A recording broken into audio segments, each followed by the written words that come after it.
Behind palace walls and velvet curtains, the British royals weren't just waving from balconies. They were doing weird things, really weird. From whispering to plants to throwing food at walls, they ruled empires by day and indulged bizarre rituals by night. This isn't the monarchy they taught you in school. It's the one that kept broken teacups, fenced with ghosts, and trained corgis like commandos. So pull back the gold-trimmed curtain and step into the private, peculiar, and utterly unhinged world of royalty, where crowns are heavy, but secrets are heavier. Welcome to 33 of the most bizarre things they did behind closed doors. Before we dive in, if you love uncovering the strange hidden lives of history's most powerful people, make sure to subscribe. It helps the channel, and it means you won't miss what's coming next. Also, quick question before the madness begins. Where in the world are you watching from? And what time is it right now? Drop it in the comments. I'm always curious who's up late with royalty. 1. Queen Victoria had her servants wrestle on the floor for her amusement. You weren't supposed to know this about Queen Victoria. You were supposed to remember the black dress, the stiff posture, the endless widowhood, and the permanently offended gaze engraved on coins and postage stamps. Not the part where she allegedly giggled behind closed doors while grown men in livery bodies slammed each other into priceless rugs. But history, like wallpaper in old palaces, has layers. And some of those layers are absurd. In the later years of her reign, when the public image of Victoria had calcified into that of a dour matriarch in eternal mourning, her private amusements took a weirder turn. According to staff anecdotes and fragmented letters, the Queen developed a curious fondness for after-dinner entertainment that wouldn't have been out of place in a Victorian circus sideshow, namely, hand-to-hand combat between her own male servants. Yes, you read that correctly. Victoria allegedly arranged for her footmen to engage in wrestling matches, not for fitness or morale, but because she found it hilarious. Picture this. Men in ornate uniforms, polished buttons and all, suddenly lunging at each other in a royal drawing room, grunting and sweating as priceless porcelain trembled on nearby mantels. The Queen, seated and swaddled in black silk, observed these antics with keen interest and, on particularly good nights, uncharacteristic laughter. There were rules, of course, unspoken ones. This wasn't Roman gladiatorship. No blood, no bruises, just grapples, holds, and the occasional staged tumble.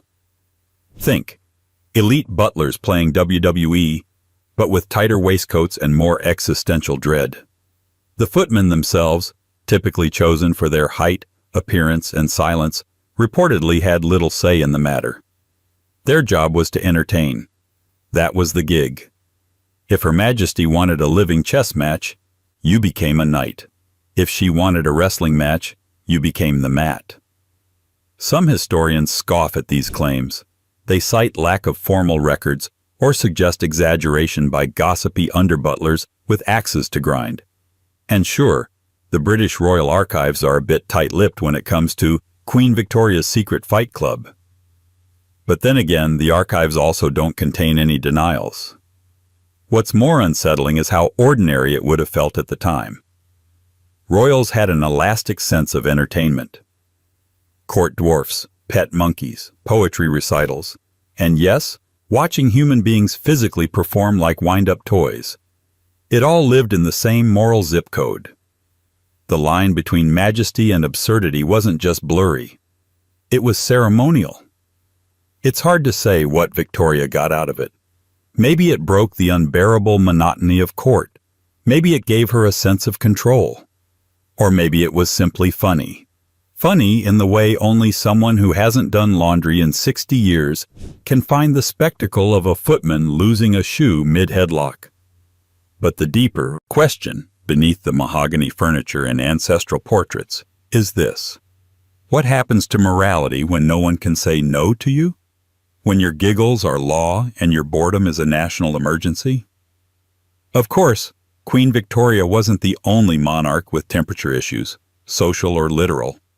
Her great-grandson, King George IV, took things even further. He didn't need servants wrestling on the floor. He had them boiling just by standing in his room. 2. King George IV slept in a bedroom, heated to near sauna levels. It's one thing to be eccentric. It's another to turn your bedroom into a slow-cooking chamber for all human life within it. King George IV, long before earning a reputation as the first gentleman of Europe, had already earned a quieter title among the palace staff: the human furnace. In a monarchy obsessed with pageantry and lineage, George was far more concerned with temperature control. Not in a metaphorical sense. This was no hot-headed tyrant speech.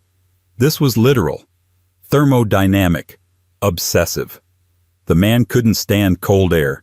He didn't just dislike it. He feared it, distrusted it, believed it was out to get him. The windows in his private chambers were sealed year-round, sometimes with wax. Curtains were thick and always drawn.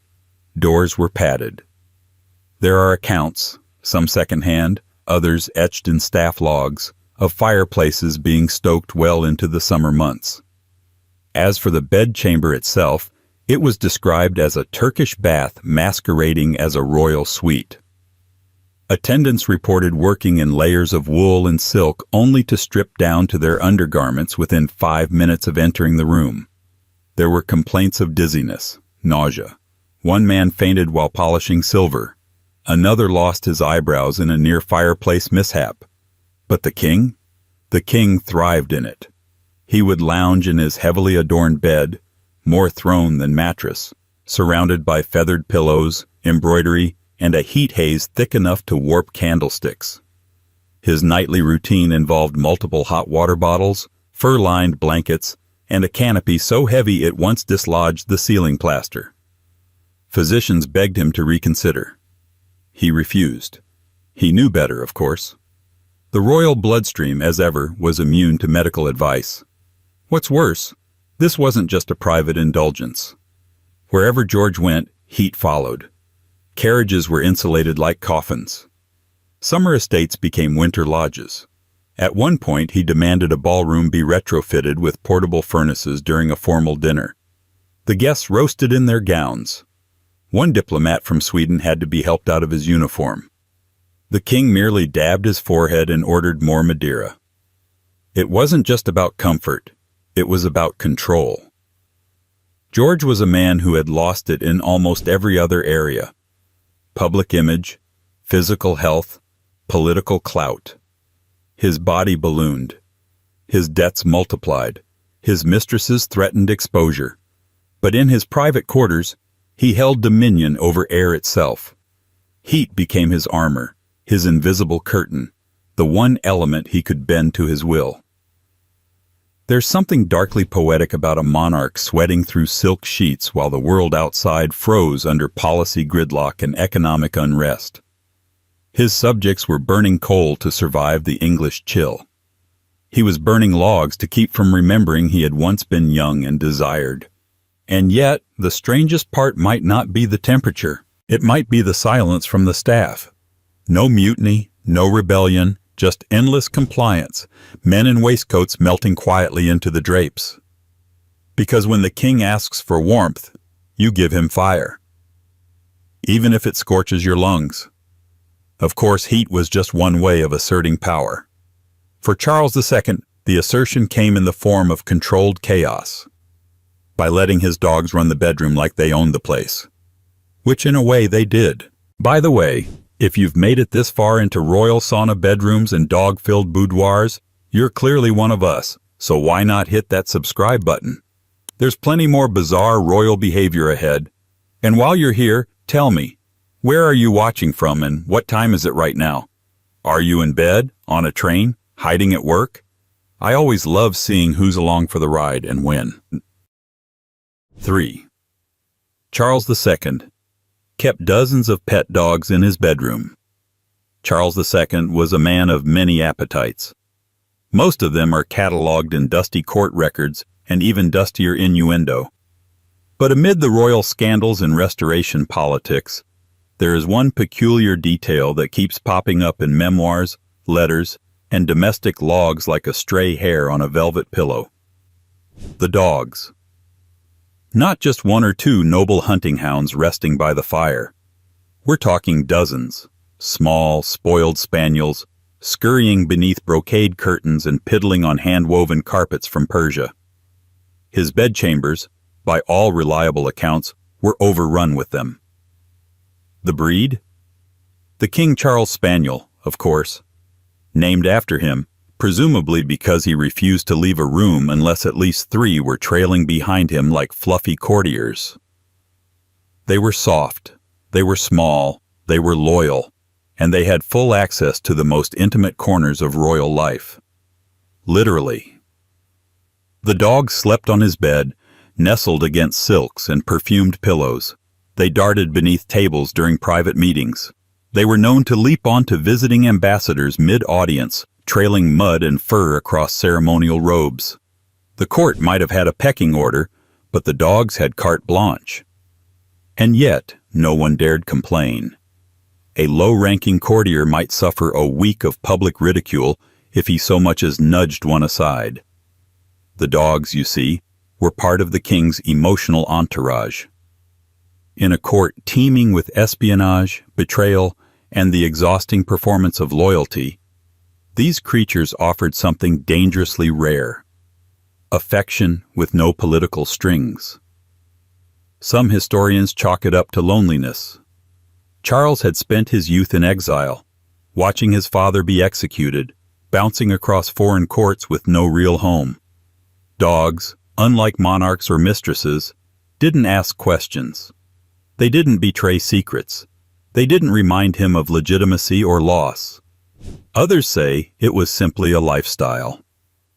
The Restoration Court was chaotic, indulgent, and desperately trying to feel alive again.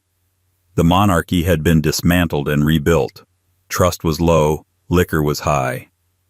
If the king wanted to conduct affairs of state with a spaniel curled on his lap, who was going to stop him? Parliament? Please. Parliament was still figuring out how chairs worked. One account tells of a council meeting interrupted because 2 of the dogs began growling at each other beneath the king's feet. Charles reportedly paused, waited for the spat to resolve, and resumed the discussion without a word.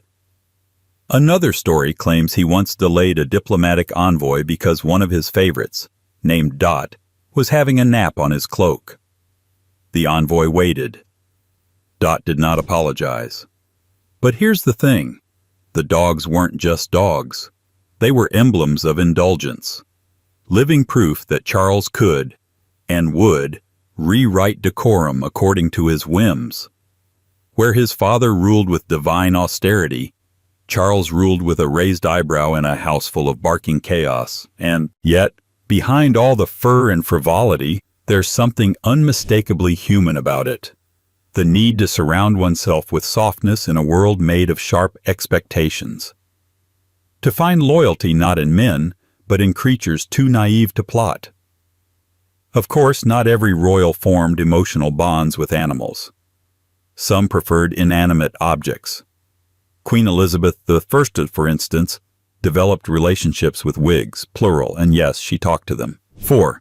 Queen Elizabeth I talked to her wigs as if they were alive. Power is a lonely thing. It's lonely when you're young, female, and locked inside a palace designed more for ceremony than comfort. It's lonelier still when your body has become a political battlefield, and your appearance isn't just judged, it's weaponized. For Queen Elizabeth I, the Virgin Queen, the last of the Tudors, even the mirror couldn't be trusted. But the wigs? The wigs were always listening. Historians have long known that Elizabeth I owned an extensive collection of wigs, dozens, possibly over 100 by the end of her reign.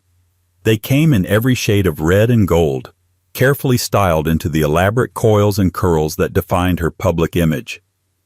These weren't just accessories.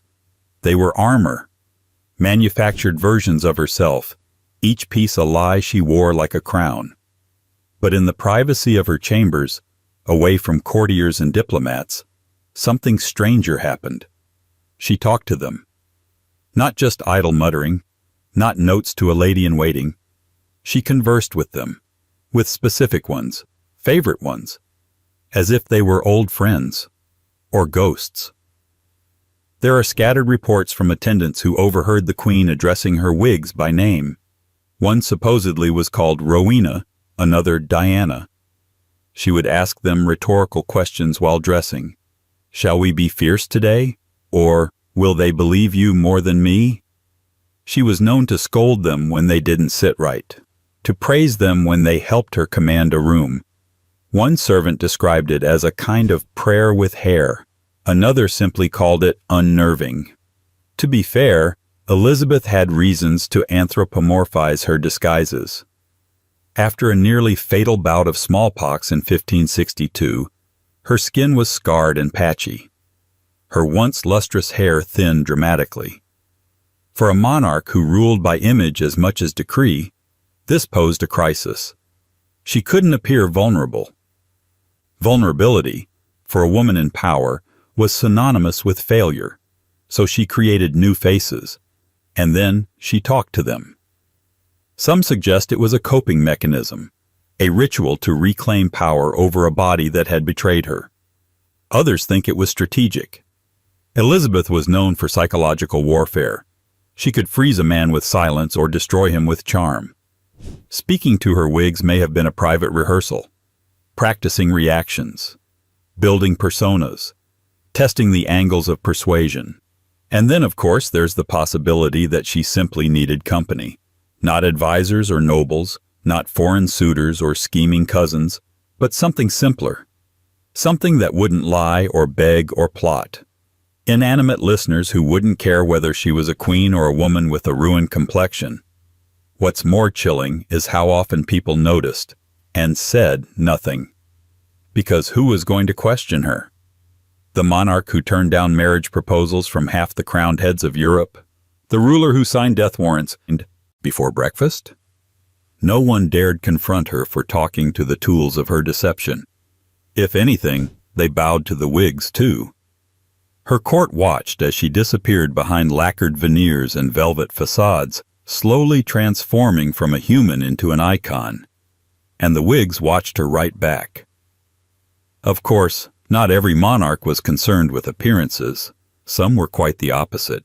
King James I, for instance, didn't care how he looked or smelled, because this was a man who believed water could kill you. 5. King James hated bathing so much that he washed only his fingers and mouth. There's clean, there's royal clean, and then there's King James I, who confidently operated on the belief that full-body bathing was not only unnecessary, but borderline suicidal. This was not laziness. This was policy, a worldview. A conviction so deeply rooted it shaped the hygiene habits of an entire court.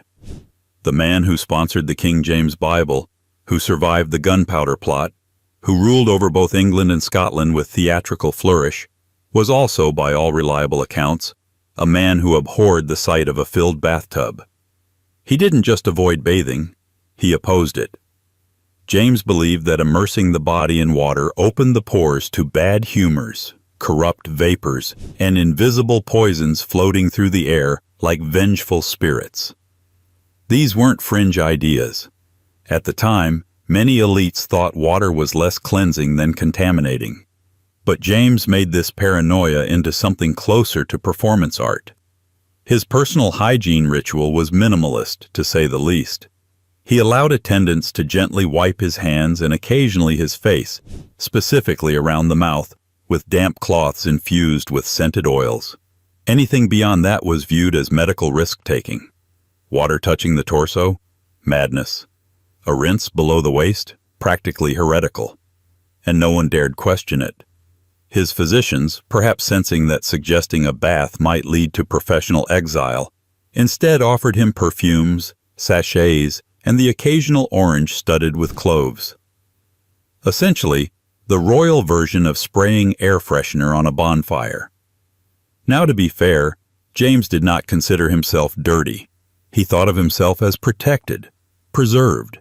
He wore layers of ornate clothing, padded and perfumed to act as a barrier between his royal flesh and the foul airs of the mortal world.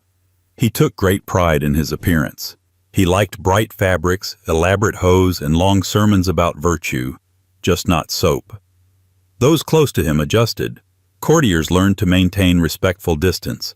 Servants became experts in air circulation, placing dried herbs and citrus peels near key seating areas. Some even invented complimentary coughing, a technique for subtly clearing throats to disguise the pungency of certain moments. But perhaps the most remarkable detail is that James was aware, fully aware, of how others perceived him.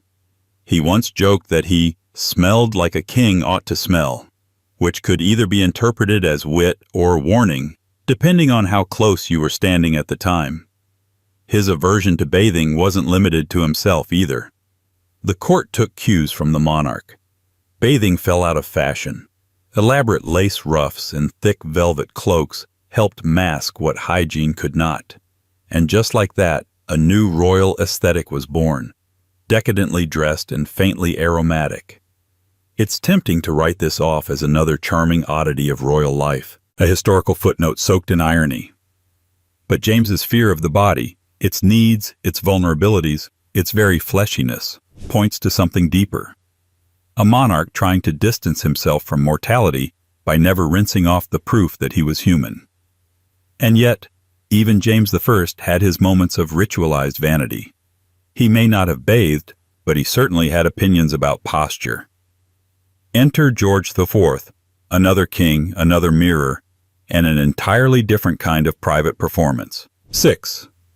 Prince Regent George, later George IV, secretly practiced elaborate bows alone. Royal life demands theater, but for Prince Regent George, later George IV, the performance didn't stop when the curtain fell. In fact, that's precisely when it began. Behind the heavy oak doors of Carlton House, away from the ballrooms and state banquets, the prince rehearsed, not speeches, not diplomacy. No, he practiced bowing, endlessly, alone, in mirrored rooms large enough to swallow the self-respect of lesser men. To understand the full absurdity of this, you have to understand George. He wasn't just vain. He was a walking tribute to vanity itself. His wardrobe rivaled that of entire opera companies. His cologne could announce his arrival from the next room. His furniture, some of it gold-leafed and custom-designed, was arranged to best catch the light on his satin waistcoats. He didn't just want to be admired, he wanted to be witnessed. And in his mind, the bow, the graceful, spine-perfect knee-flex gesture of aristocratic elegance, was the pinnacle of royal theater. Executed properly, it conveyed power, humility, control, and a studied indifference all at once. It was, quite literally, his signature move. So he practiced. At night, in secret, alone, or occasionally with a valet forced to pretend this was normal. He installed large floor-to-ceiling mirrors in private chambers specifically for this purpose. He rehearsed entrances as if arriving at imaginary courts, adjusting angles by degrees, fine-tuning how his foot slid, how his hand swept to his chest, how long his gaze lingered downward before re-emerging with regal indifference. Observers, meaning servants who dared speak years later, claimed he would sometimes bow to himself, multiple times, pausing between each one to assess, reflect, adjust. If the lighting wasn't flattering enough, the session stopped. If the carpet caused a misstep, he blamed the carpet. A prince doesn't trip. The room fails to accommodate him. And what's most tragic, most exquisitely royal, is that these gestures weren't for nothing. George's public persona did hinge on physical grace. His every appearance was a curated ballet of posture and movement. People commented on it. They said he moved like a man carved by intention. They said he glided, that his presence was designed rather than born. They didn't know he had rehearsed for this since his youth like an aging theater kid with an unchecked costume budget. But the bow wasn't just aesthetic. For George, it was political. It was psychological warfare by way of posture. His estranged father, George III, stood stiff, formal, almost robotic in movement. George IV bowed like a man trying to outhuman the statues of his ancestors. And maybe that's what he was doing, trying to become the thing he thought a king should be, not by ruling better, but by looking better. If his policies failed, at least his silhouette wouldn't. Still, there's something grim in all this. A man born into absolute privilege, rehearsing basic gestures like a court jester afraid of being found unconvincing, straining for perfection in the one area where no one could object. But not all royals funneled their restlessness into mirrors and movements. Some, like Queen Anne, had more chaotic outlets, choosing to express their energy by sprinting down palace corridors, corset and all, dragging bewildered servants in their wake. 7. Queen Anne raced her servants down palace corridors. History books rarely mention the sound of laughter echoing through the polished halls of St. James's Palace. But if you'd been there during the reign of Queen Anne, you might have heard it. Wheezing, breathless, unfiltered laughter, chased by the heavy thud of hurried footsteps and the occasional clatter of a fallen shoe.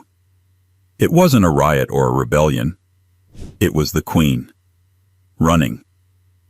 Queen Anne, monarch of England, Scotland, and Ireland, last of the Stuarts, a woman burdened by chronic illness, political instability, and a grief-stricken personal life, had a peculiar habit behind closed doors. She raced her servants down palace corridors. To be clear, this was not a royal fitness regimen or some coded ceremonial exercise. It was exactly what it sounds like. The Queen would suddenly take off down a long hallway, skirts lifted just enough to move, and challenge whichever unfortunate courtier or maid was nearby to catch her, keep up, or beat her to the end. She didn't always win, but winning wasn't the point. Anne's health was fragile. Gout, obesity, and other painful ailments meant she moved stiffly and often relied on chairs, canes, or being carried. Publicly, she appeared slow, withdrawn, almost matronly. But in these brief, bizarre foot races, she defied her own body, at least for a few glorious seconds. Eyewitnesses, usually flustered attendants, scribes, or ladies-in-waiting, were divided in their reactions. Some described the moments as charming. Others were alarmed. One letter from a courtier dryly observed, "Her Majesty did move with a suddenness that dislodged a shoe and very nearly a sense of propriety." Another noted that servants began wearing simpler footwear to avoid losing heels mid-race. Why did she do it? Maybe it was nostalgia. Anne had suffered terribly. 17 pregnancies, none of which resulted in an heir who survived to adulthood. Her marriage, though loving, was marked by constant mourning. She lost her sister, her closest friends, and gradually her own physical ease. Perhaps these short bursts of mischief gave her back something she'd lost, a feeling of youth, spontaneity, defiance. Or maybe it was just funny. After all, court life was absurdly rigid, every word measured, every glance rehearsed. For a queen to suddenly sprint down a velvet-lined hallway, giggling while a footman tripped over his own sash, that was an act of rebellion far more personal than any policy. There's also a darker interpretation, that these races were a performance of power, a reminder that even in frailty, Anne controlled the pace of the court, that she could snap the tension of a political morning with a childish dare, and everyone would drop their duties to chase her, that no matter how many parliament squabbles or failing treaties haunted the throne, she could still command motion, hers and everyone else's. The palace learned to adjust. Staff began memorizing the slipperiness of certain floors. One hallway became unofficially known as the running gallery. Wigs were secured tighter, gowns were stitched with a little more give, but as Anne aged and her health declined further, the races slowed, then stopped. And yet the memory lingered of the queen who defied expectations not with declarations, but with foot races, who, in a court of powdered faces and whispered plots, chose sometimes to simply run. Of course, not every royal indulged their quirks so openly.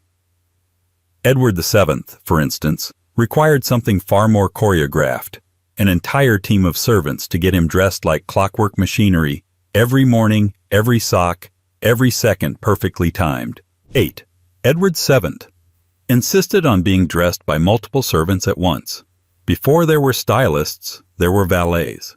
And before there were valets, there was Edward VII, a man so committed to the art of not lifting a finger that he turned the act of getting dressed into something between an Olympic event and a military operation. Forget tying a cravat or slipping on a shoe. For Edward, the future king and then king in full, dressing wasn't a task. It was a ritual. A royal choreography executed each morning with the precision of a coronation, performed by a team of carefully trained servants who knew their parts down to the second. By the time Edward rose, never early and always slowly, his room had already been transformed into a private stage. Shoes were arranged in exact rows. Cuffs were pre-folded. Fragrance bottles glinted like surgical tools. The man was preparing not to dress, but to be dressed, like a living mannequin with diplomatic obligations.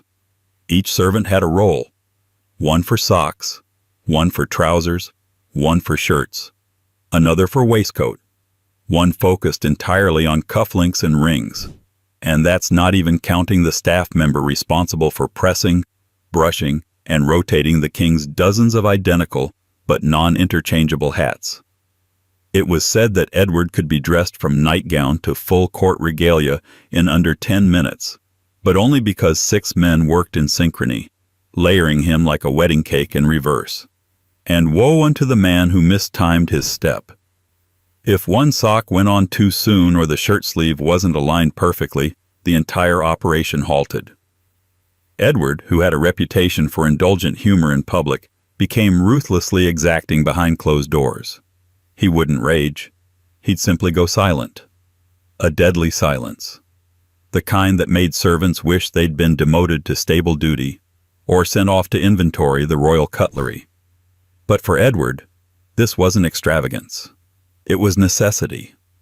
Clothes were his armor. He was acutely aware of how large his body had become, portly, barrel-chested, aging faster than his own vanity would admit. Every layer had to sit just right to create the illusion of effortless elegance. And elegant he was. In public, Edward dazzled. He set fashion trends across Europe. His choices in fabric, cut, and color influenced upper-class wardrobes from Paris to Vienna. Tailors named fits after him. Cigar lounges in Mayfair discussed his lapel shapes like stock prices. He wasn't just a royal, he was a walking brand. But that brand was painstakingly assembled, every morning, by hands other than his own. The deeper you look, the sadder it gets. A man who ruled empires, needing multiple assistants just to stand presentably in front of a mirror. A monarch known for charisma, relying on a 6-man pit crew to keep his shirt from wrinkling.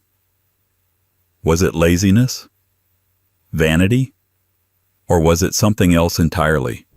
A quiet desperation to hold the chaos of the world at bay through the one thing he could still control, the flawless mechanical ritual of getting dressed? Of course, not every royal performed for others. Some preferred performances for themselves. Queen Alexandra, Edward's own wife, was already rehearsing her own strange drama, pretending not to hear long before her hearing ever failed. 9. Queen Alexandra pretended she was deaf before she actually was. In the gilded halls of royal power, where every glance was calculated and every silence loaded, Queen Alexandra wielded one of the most disarming weapons of all, selective deafness. Only, it wasn't entirely honest. Alexandra, the Danish-born wife of Edward VII, was admired for her beauty, adored by the public, and pitied by palace insiders for the tightrope she walked between stoic queen and neglected spouse. Her husband had the loyalty of a golden retriever, if retrievers could cheat on you and blame the butler. But Alexandra played her role with precision, graceful, uncomplaining, tragically elegant. And then she started pretending she couldn't hear, not dramatically, not with theatrics or ear trumpets, No, hers was the refined kind of deftness, an artful pause, a turned head, a serene smile that could make you wonder if you'd even spoken at all. She began ignoring people mid-conversation, letting unwelcome words drift into the silence, and then responding only to what suited her. When advisors whispered gossip, she heard none of it. When friends pressed too deeply into her marriage, she simply didn't seem to notice. When rivals muttered barbed compliments, she would smile and thank them for their non-existent generosity. It was a brilliant act, so brilliant that people began speaking differently around her, louder, slower, more careful. They assumed she couldn't catch everything, that maybe she shouldn't hear everything. And once that illusion set in, Alexandra gained what every royal craves but few ever possess: plausible deniability. Don't want to respond to an insult? Pretend you missed it. Don't want to engage in a policy squabble? Tilt your head slightly and blink. It was the courtier's version of the unsubscribe button. To be fair, Alexandra did eventually suffer real hearing loss later in life, likely due to hereditary otosclerosis. But by the time that diagnosis became public, the lines had already blurred. Had she always been partially deaf? Or had she, at some point, leaned into a performance that served her better than listening ever could? The courtiers didn't know. And they didn't ask, because the illusion worked both ways. Alexandra gave them grace, gentleness, the illusion of being heard, and they, in turn, protected her silence. There's a strange kind of power in pretending not to notice things. In a palace built on surveillance, where everything is recorded, documented, relayed, Alexandra carved out a realm of ambiguity. Her deafness was a sanctuary, a place where she could ignore her husband's affairs, the endless scrutiny of her in-laws, the press coverage of her wardrobe, and the slow erosion of relevance that follows every aging queen. And behind that silence, there was strategy. She remained beloved by the public long after her husband's scandals soured his reputation. Newspapers painted her as serene and saintly. She attended hospital openings, held the hands of the sick, and floated through crowds like an apparition of duty itself. No one ever accused her of meddling. No one suspected she might be sharper than she let on. Because who would fear a woman who couldn't hear? Of course, not every royal made their quirks so graceful. Some reverted to childhood with alarming regularity. Take Henry VIII, for example, a king known for his appetites, certainly, but also for a stranger indulgence behind closed doors, his private collection of mechanical toys and wind-up animals. 10. Henry VIII owned mechanical toys and wind-up animals. Kings are not supposed to play, at least not like this. Henry VIII, Lion of Tudor England, infamous for his 6 wives and mercurial reign, has long been remembered as a figure of brute force and dynastic obsession. But behind the court intrigue and marital executions, in the hidden chambers of his palaces, there sat something much stranger, a collection of mechanical toys and wind-up animals. Little machines, delicately built from brass, wood, and string. Tiny horses that clattered when wound, birds with painted feathers that chirped on command, even a mechanical knight that lurched forward with comical stiffness. Clockwork creatures from Germany, Italy, and early English inventors, some gifts, some commissioned, most kept far from public view. It wasn't a passing curiosity. These weren't idle trinkets resting in drawers. They were part of his private routine. In moments of solitude, or more accurately, when he wished to appear alone, Henry would wind up his toys and watch them perform. Attendants who lingered too long behind doors noted the rhythmic ticking of springs, the squeaky shuffling of artificial paws across polished wood floors, and occasionally the unmistakable sound of the king laughing to himself. Not the triumphant laugh of court spectacle, not the thunderous cackle delivered after a joust or sermon, but something softer, stranger, a private giggle, like a boy hiding beneath a tablecloth, amused by something no one else could see. This wasn't entirely out of step with the era. Renaissance courts were fascinated with automata, early forerunners of robotics, designed to imitate life through gears and pulleys. These inventions walked the line between art and witchcraft, marvel and menace.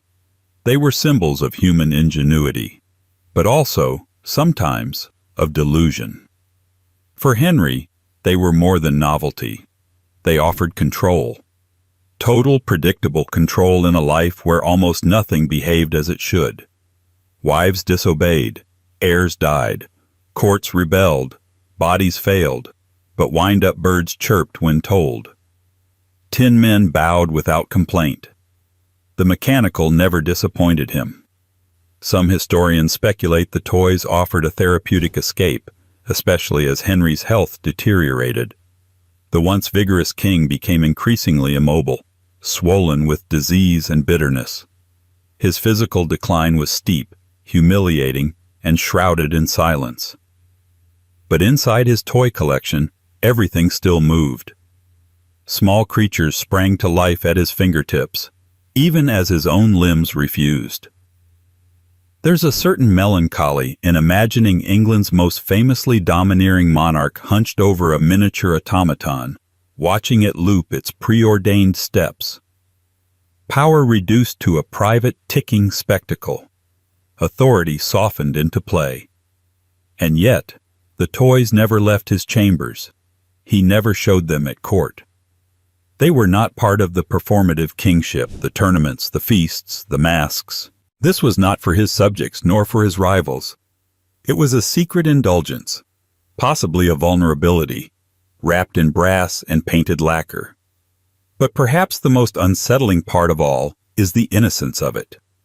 Henry, the executioner king, cradling toys like a boy left alone too long. Not cruel, not cunning, just deeply alone, and seeking order in tiny mechanical lives that never talked back. Not every royal escaped into fantasy quite so literally. Some found more colorful ways to let loose behind palace doors. Princess Margaret, for one, had an entirely different kind of private language. One filled not with gears or birdsong, but with curses that could peel the paint off a gilded wall. 11. Princess Margaret swore constantly, but only at home. To the public, Princess Margaret was royal perfection with a cigarette holder, elegant, poised, sharp cheekbones that could cut through protocol. She was the crown's most glamorous sideshow. The royal rebel, the tabloid's favorite, always photographed at the right angle, always dressed in something scandalously stylish for a Windsor. She drank Dom Perignon. She danced with Mick Jagger. She vacationed on private Caribbean islands as if they were casual extensions of the palace. But behind closed doors, away from flash bulbs, balcony waves, and the performative gentility of state dinners, Margaret had a mouth, and not just a casual slip of aristocratic irritation. She was a virtuoso of profanity, a baroque composer of insults. Staffers and inner circle friends alike described her private vocabulary as shockingly creative, beautifully obscene, and, on more than one occasion, like something out of a Glasgow pub at closing time. Of course, she never cursed in public, never on camera, never in front of dignitaries, children, or clergy. She understood the royal image better than most, but in the privacy of her own drawing rooms, country retreats, or her famous Mustique villa, Margaret let loose a stream of perfectly timed verbal barbs that left no man, royal or common, feeling untouchable. But it wasn't mindless rage. No one who heard her ever described it as crass or unhinged. It was more like performance art. She swore with elegance, with rhythm, with flair. Her insults were curated, her delivery deadpan. She once described a distant cousin as having the charisma of wet wallpaper and the scent to match. Another time, she referred to an ambitious socialite as a decorative teacup, nice to look at, but not built to hold anything hot. It's no surprise that her staff walked a fine line. She could be affectionate, generous, even protective, but only if you understood the language of sarcasm and didn't flinch when a stiletto-sharp insult landed unexpectedly in your lap. One footman recalled being told, "Darling, if you were any slower, you'd be going backward in time." He said it with pride. It meant he mattered. She'd noticed him. Margaret's private life was a constant negotiation between the pressures of royalty and the appetite for something resembling freedom. Her swearing, her unapologetic venom-laced wit, was one of the few places where control still belonged to her. In a family obsessed with dignity and discretion, she wielded vulgarity like a scalpel, but she also knew exactly when to dial it back. In public, she was the portrait of refined rebellion. Slightly mischievous, but never scandalous. At least not out loud. That restraint made the private outbursts all the more cathartic. She could turn it off like a switch.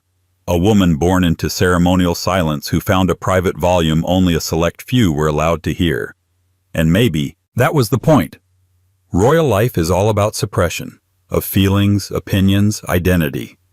Margaret, clever enough to play the game but furious at its rules, simply created a pressure valve, a secret dialect of her own. Not all royals, however, kept their eccentricities verbal. Some turned their bedrooms into laboratories. In the case of King Charles II, he wasn't just playing with chemicals, he was nearly setting the palace on fire. 12. King Charles II performed amateur chemistry experiments in his bedroom. Charles II had a flair for chaos. His reign, known as the Restoration, was a carnival of excess, wit, and unpredictable spectacle. He returned from exile not as a weary king, but as a living contradiction, half philosopher, half playboy. And when the candlelight dimmed and the court musicians packed up their lutes, he didn't rest. He experimented.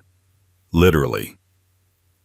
In the privacy of his royal chambers, rooms already crowded with spaniels, mistresses, and various statesmen lingering too long, Charles dabbled in amateur science.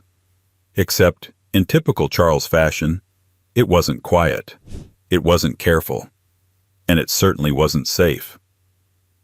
The king's fascination with alchemy, chemistry, and natural philosophy was genuine.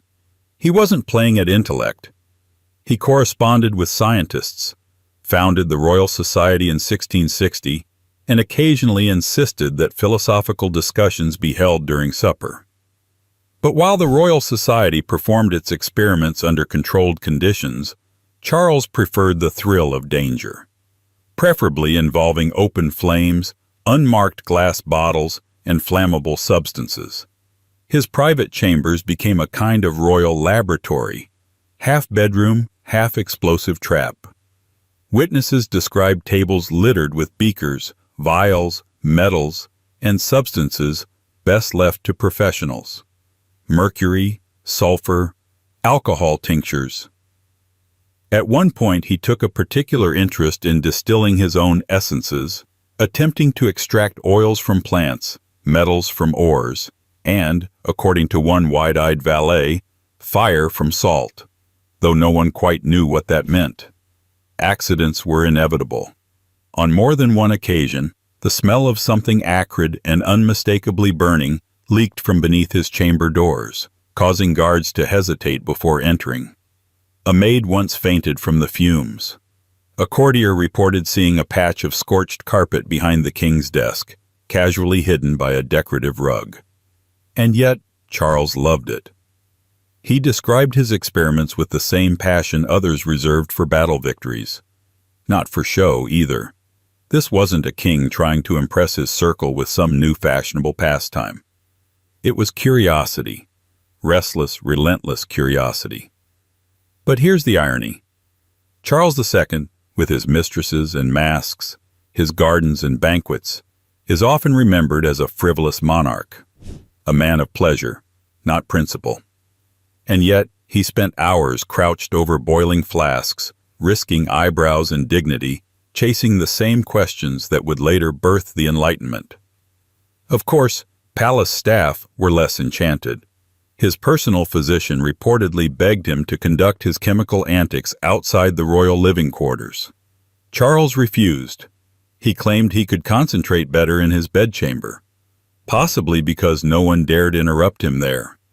possibly because it was the one place in the kingdom where he could be curious without performance. He didn't always know what he was doing, but that didn't matter. The king wasn't trying to discover gold or immortality, though he did briefly toy with those ideas.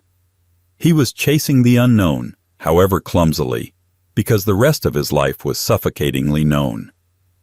Crown, ceremony, surveillance. But in the flicker of a flame under glass, something surprising could still happen. And sometimes, surprise was enough. Not every royal, however, sought revelation in burning herbs and bubbling liquids. Some found their compulsions in stranger places, like Queen Mary of Teck, who kept the one thing no royal was ever supposed to admit existed: broken things. 13. Queen Mary of Teck secretly hoarded broken objects. The royal family is built on symmetry. On polished surfaces, unbroken lineages, and carefully arranged heirlooms that glint in perfect rows. But Queen Mary of Teck, the dignified grandmother of Queen Elizabeth II, had a strange little secret hidden behind all that polished veneer. She was a collector, yes, but not just of jewels or pristine china. Mary hoarded broken things, cracked plates, chipped figurines, snapped fans, discarded fragments of once gilded possessions that most royals would have dismissed with a single raise of the eyebrow.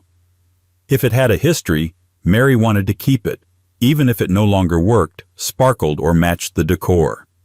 To the public, she was a pillar of royal formality, stern, stately, and obsessively punctual. Her fashion sense was conservative, her letters crisp and painfully polite. She was the model queen consort and dowager, never scandalous, never emotional, never interesting in the way tabloids preferred. But in the quiet corners of her palaces, away from state banquets and family portraits, she was quietly assembling a strange museum of royal wreckage. It began, reportedly, with a broken teacup, a small porcelain piece that had belonged to Queen Victoria and shattered during a clumsy servant's dusting. Rather than discard it, Mary had it wrapped in linen and placed in a drawer. No fuss, no reprimand, just a quiet rescue. From there it spiraled, slowly but deliberately. If a decorative box cracked along the hinge, Mary would order it set aside. If a crystal goblet developed a hairline fracture, it was placed in her private cabinet, which became a polite euphemism among the staff for what was effectively a royal junk drawer that spanned multiple rooms. One footman whispered that even a broken bell pull, ripped during a Christmas accident, had been carefully labeled and stored, complete with a short note in Mary's distinctive handwriting: "Damaged during caroling 1923, retain." But this wasn't about sentimentality. Mary was not a sentimental woman, at least not publicly. She rarely expressed affection and was known to correct her children's posture mid-hug. Her hoarding wasn't emotional, it was philosophical. She believed, quite simply, that royal objects should never be wasted, that to throw away a cracked figurine was to discard a fragment of monarchy itself.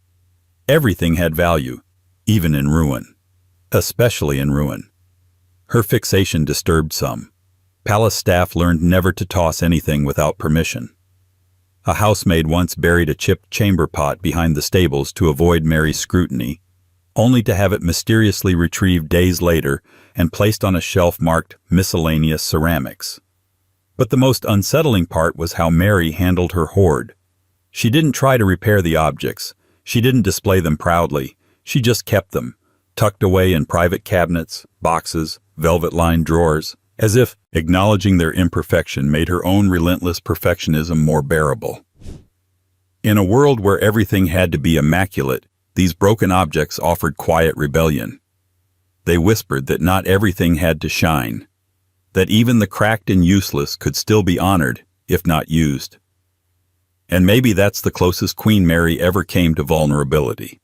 But she wasn't the only royal who sought comfort in the inanimate. Some preferred living things. George III, for example, didn't collect objects. He befriended trees. Literally. 14. George III talked to trees in palace gardens.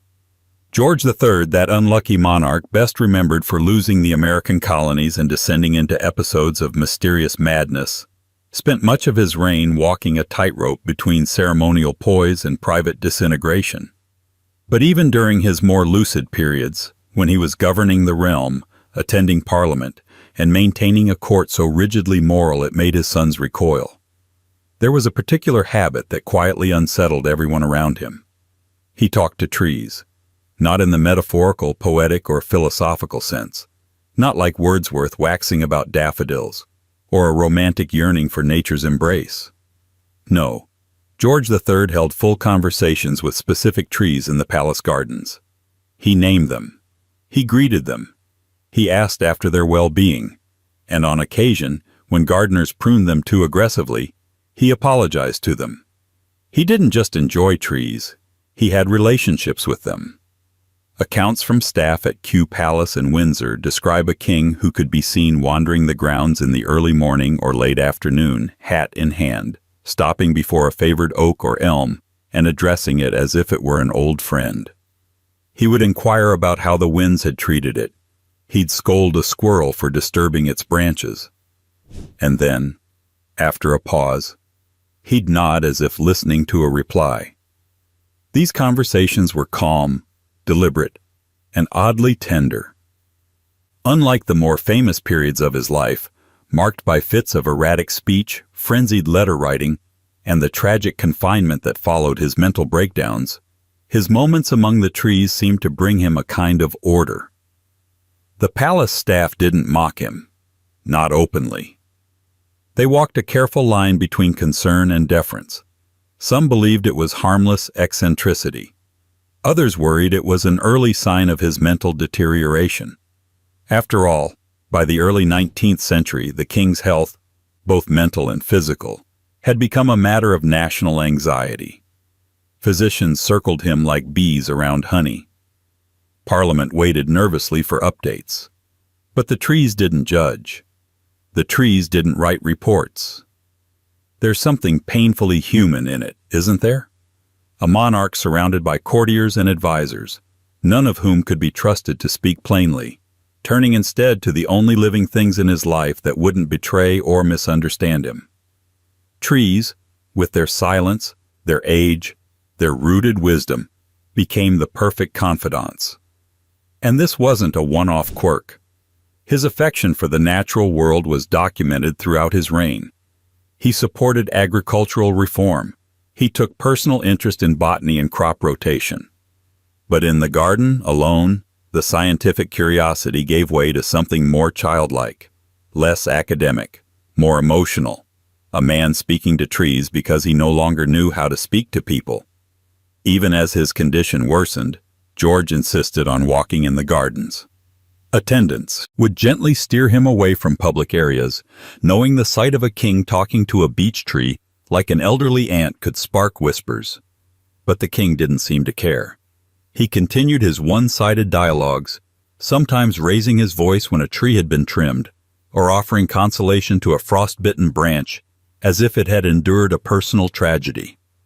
And who's to say it wasn't sincere? Perhaps George III, in all his royal isolation, found what most rulers never do, a listener that could never talk back, never betray, never twist his words for political gain. Not every royal, however, poured emotion into living things. Some used the mirror. Edward VIII, for instance, prepared for abdication not by consulting advisors or journaling, but by rehearsing his own speeches alone, in a dressing gown, in front of his reflection. 15. Edward VIII practiced speeches in front of mirrors, while wearing dressing gowns. Some kings prepare for war, others prepare for Parliament. Edward VIII, king for less than a year, remembered more for what he gave up than what he governed, prepared for abdication in front of a mirror, wrapped in a dressing gown. Before the microphones, before the press statements and the radio addresses. Before history carved his name into the brittle archive of constitutional crises, Edward was alone, in his bedroom, staring at himself, and talking.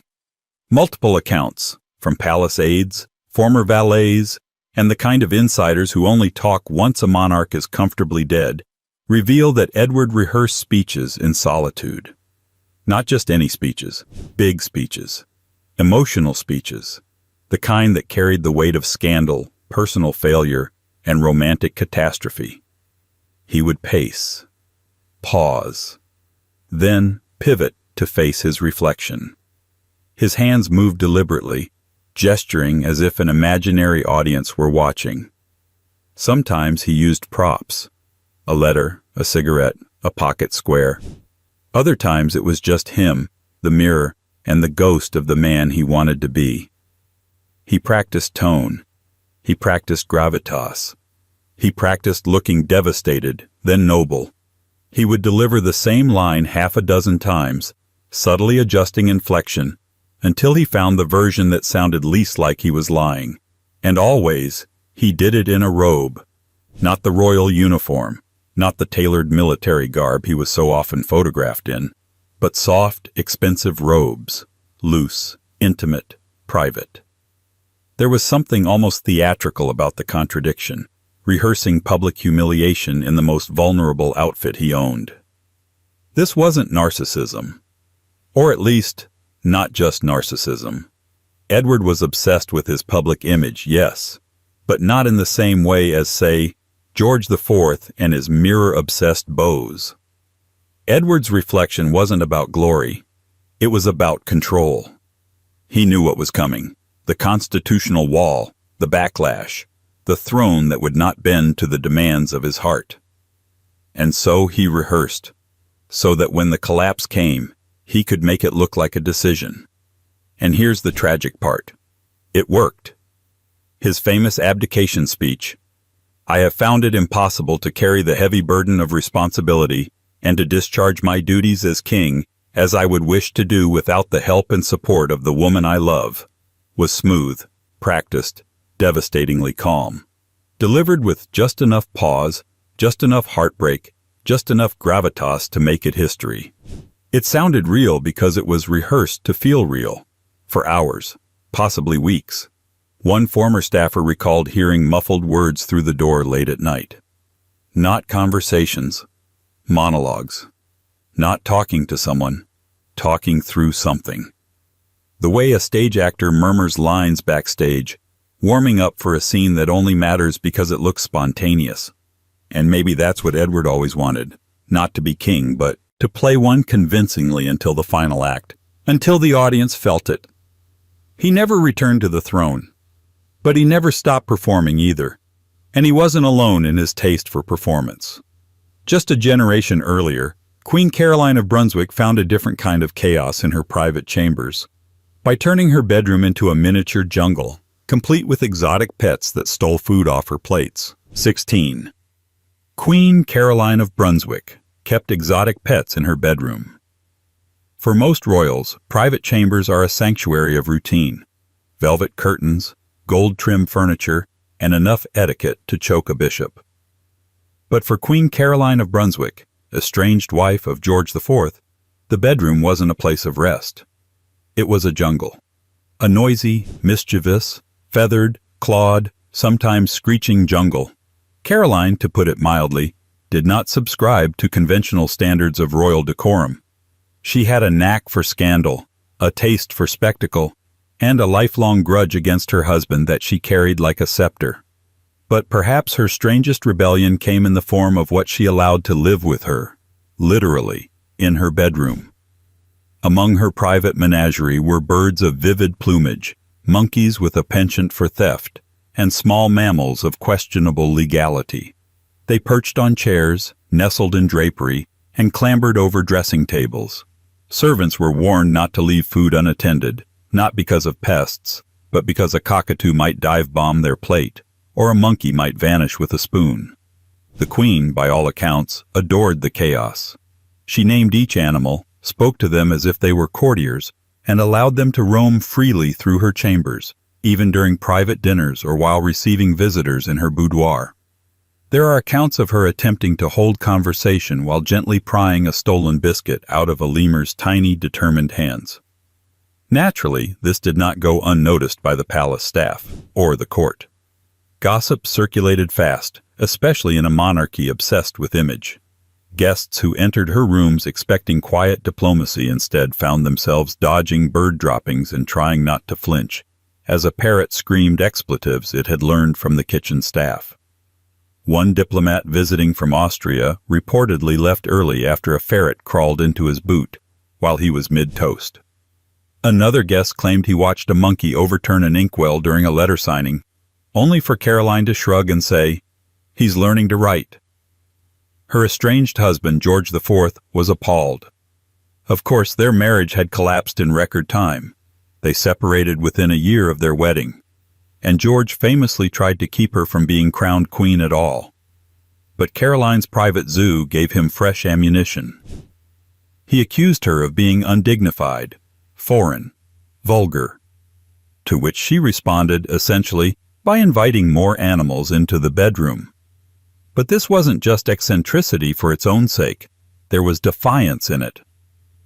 Caroline was never accepted by the British court. Her accent, her manners, her politics, they clashed with the carefully lacquered image of the Windsor machine, and so she built a world in her own image, noisy, unruly, defiantly alive. In a court where everything had to be trimmed, tamed, and taxonomized, Caroline's creatures were her protest. Noisy, untrainable, unapologetic, just like their queen. And perhaps that's why, even as the palace tried to marginalize her, she remained unforgettable. The queen with a monkey on her shoulder, laughing as the rules of royal life unraveled around her. Not every monarch, however, found joy in chaos. William IV, her successor, preferred order, with one small exception: his breakfast table, where he broke royal protocol not with animals but with sailor jokes so crude they made the eggs uncomfortable. 17. William IV loved telling crude sailor jokes at breakfast. William IV had a navy in his blood and mischief in his bones. Before he was king, he was a sailor, a real one, not a ceremonial admiral. He served in the Royal Navy during his youth, sailed across oceans, climbed masts, and reportedly got into drunken brawls in Caribbean ports well before he ever wore a crown. Which is perhaps why, when he did eventually ascend to the throne, he brought the sea with him, into the palace, onto the throne, and most notably, to the breakfast table. By all appearances, William IV tried to perform kingship like a man half committed to the script. He held court when required, wore the regalia when necessary, and gave speeches that sounded just dignified enough not to raise questions. But behind closed doors, especially during breakfast, he dropped the royal act and reverted to his favorite role: old sailor with a dirty joke and a strong cup of tea. Breakfast, under King William, was less a meal than a performance. He'd rise early, naval habits die hard, and gather his household, aides, and any unlucky guests who'd stayed the night. He'd sit at the table, surrounded by kippers, eggs, and newspapers, and launch into stories that made butlers stare into their teapots with the intensity of monks avoiding temptation. The jokes were loud, the humor was crude, and none of it belonged within a mile of Buckingham Palace's gilded walls. Accounts from servants and officials describe mornings filled with anecdotes from his naval days, delivered with gusto and unapologetic vulgarity. There were tales of drunken admirals, malfunctioning cannons, harrowing storms, and plenty of punchlines that relied heavily on body parts, poorly chosen metaphors, and a theatrical lack of shame. One lady-in-waiting reportedly left the table red-faced after the king described an unfortunate shipmate's trousers, parting ways with decency in front of the Portuguese ambassador. Palace aides quickly learned to schedule delicate conversations for after breakfast, once the king had gotten the jokes out of his system. Ambassadors were warned in advance. New courtiers were given discreet briefings. No one dared correct him. After all, who tells the king not to tell a joke in his own house? And William didn't just enjoy the laughter, he needed it. His reign was short and tumultuous. He wasn't born to be king. He only inherited the throne because his brother, George IV, died without a legitimate heir. His public life was burdened with political reform, public unrest, and the heavy expectation to be serious. But William had never been serious. Not really. He was a sailor at heart, direct, informal, a man who preferred plain speech to royal theater. So he claimed breakfast as his sanctuary, a space where he could drop the mask, reach into his memory, and pull out the kind of story that would get him thrown out of a Victorian dinner party. Not because he wanted to shock, though he often did, but because it reminded him of who he'd been before the throne claimed him. And perhaps that's the tragedy of it. A man crowned too late, forced into a role he'd never rehearsed, clinging to old stories because they were the only part of him that hadn't been formalized into silence. But not every monarch expressed their irreverence with words. Some preferred mimicry. Queen Elizabeth II, for example, never told crude jokes. She let her impressions of foreign dignitaries do all the talking, long after they'd left the room. 18.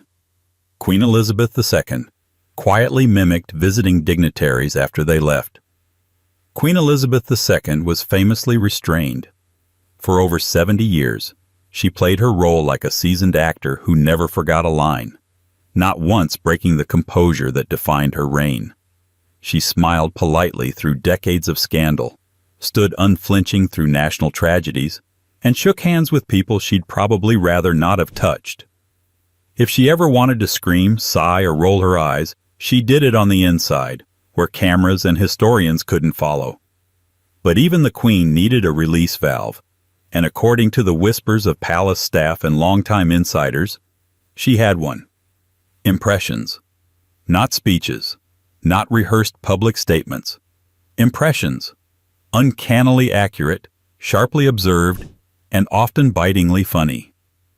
Once the formalities were over and the dignitaries had gone home, sometimes minutes after the motorcade had cleared the gates, Elizabeth would reportedly lean back, glance at her aides, and begin quietly imitating whoever had just graced her with their official presence. Accents, mannerisms, awkward laughs, hand gestures, nervous tics, entire personas reassembled in real time, performed with the dry wit of someone who had spent a lifetime studying people without letting them know. The Queen, it turns out, was a mimic. A very good one. Some of the best-loved impressions, shared in quiet memoirs and behind-the-scenes accounts, include a French president with an impossibly nasal delivery, an American First Lady with a speech cadence like a metronome, and a Prime Minister whose shoulders never seemed to agree on which direction to point.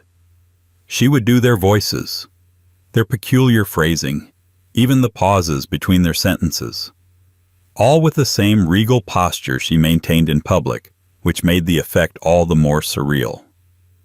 But the performance wasn't cruel. Elizabeth wasn't mocking her guests. She was processing them. This was her private way of disarming the absurdity of politics. The fake smiles, the stiff handshakes, the platitudes repeated like shopping lists. She was surrounded by performance all day. Her impressions were her way of flipping the stage around, if only for a moment. Only those closest to her got to see this side. Former private secretaries, trusted ladies-in-waiting, the occasional prime minister who made the cut. They'd sit in her private drawing room, cups of tea in hand, and watch the Queen of England, this living monument to restraint, suddenly burst into a dead-on impersonation of some visiting dignitary, complete with a sarcastic eyebrow and the exact wrong pronunciation of schedule. And then, just as quickly, she'd return to herself, graceful, silent, unshakable. The Queen again. This secret talent stayed out of the press for decades, not because it was scandalous, but because it was human. And that, in royal terms, is often the bigger risk. Elizabeth's impressions were never captured on video, never leaked.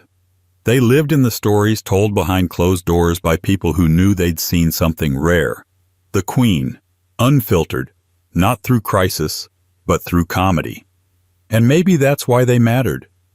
In a life of endless duty, where personal opinion was forbidden and spontaneity discouraged, these impressions were a tiny rebellion, a wink at the absurd theater of diplomacy, a reminder that behind the crown was a woman who noticed everything and had a wickedly good sense of timing. But some royals weren't content to process their absurdities through imitation.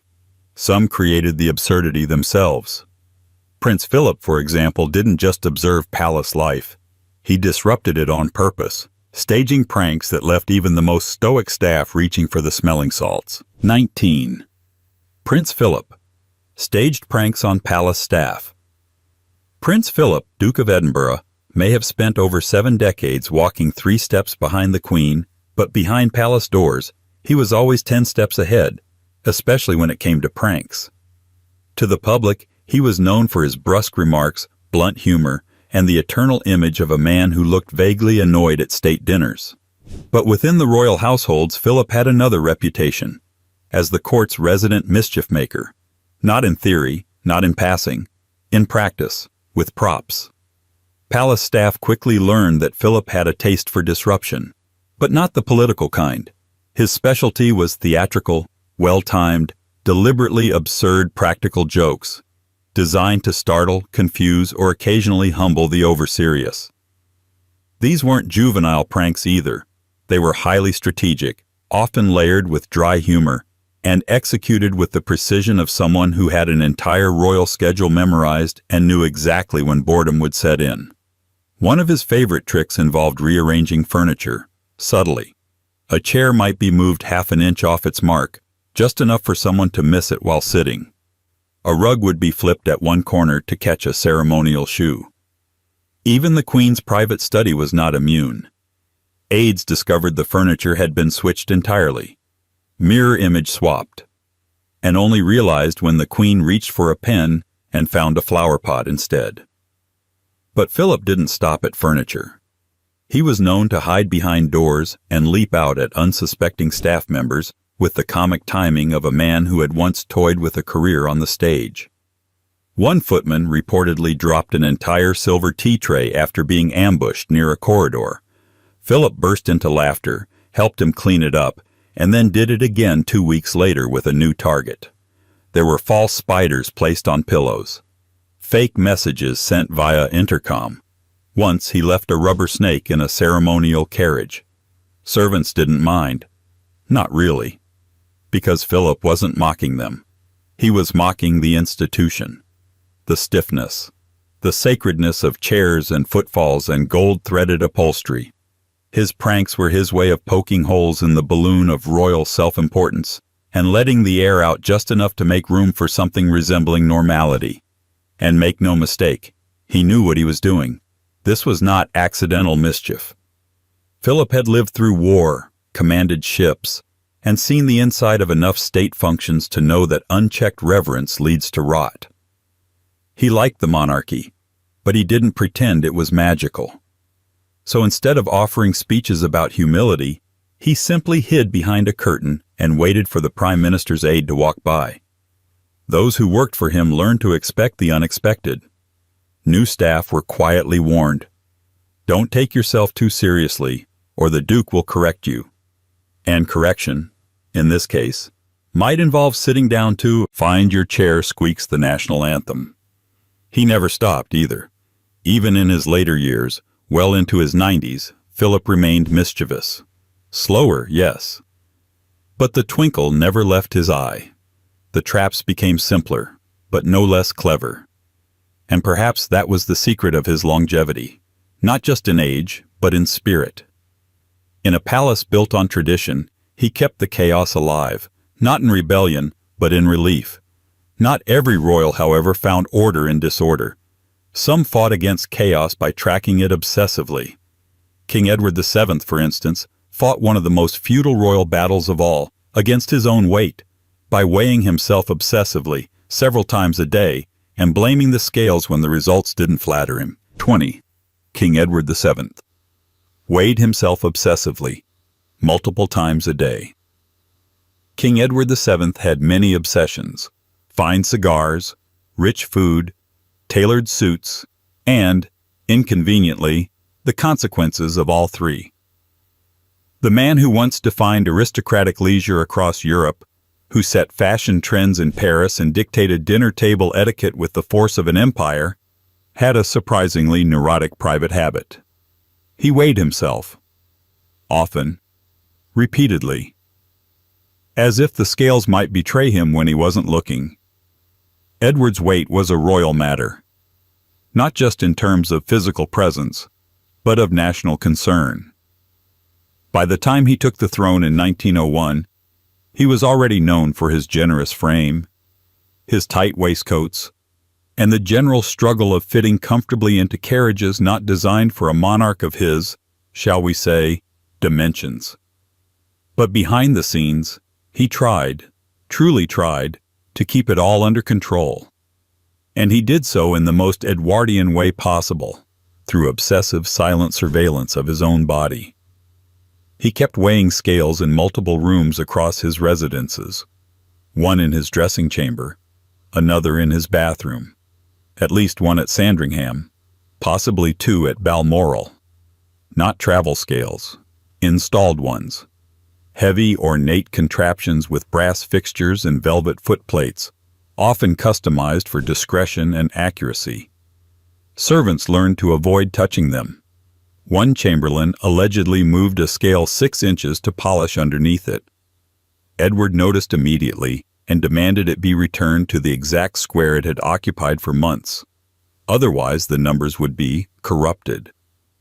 Another time, when the scale in his dressing room began squeaking slightly, he refused to step on it until it had been rebalanced by a specialist.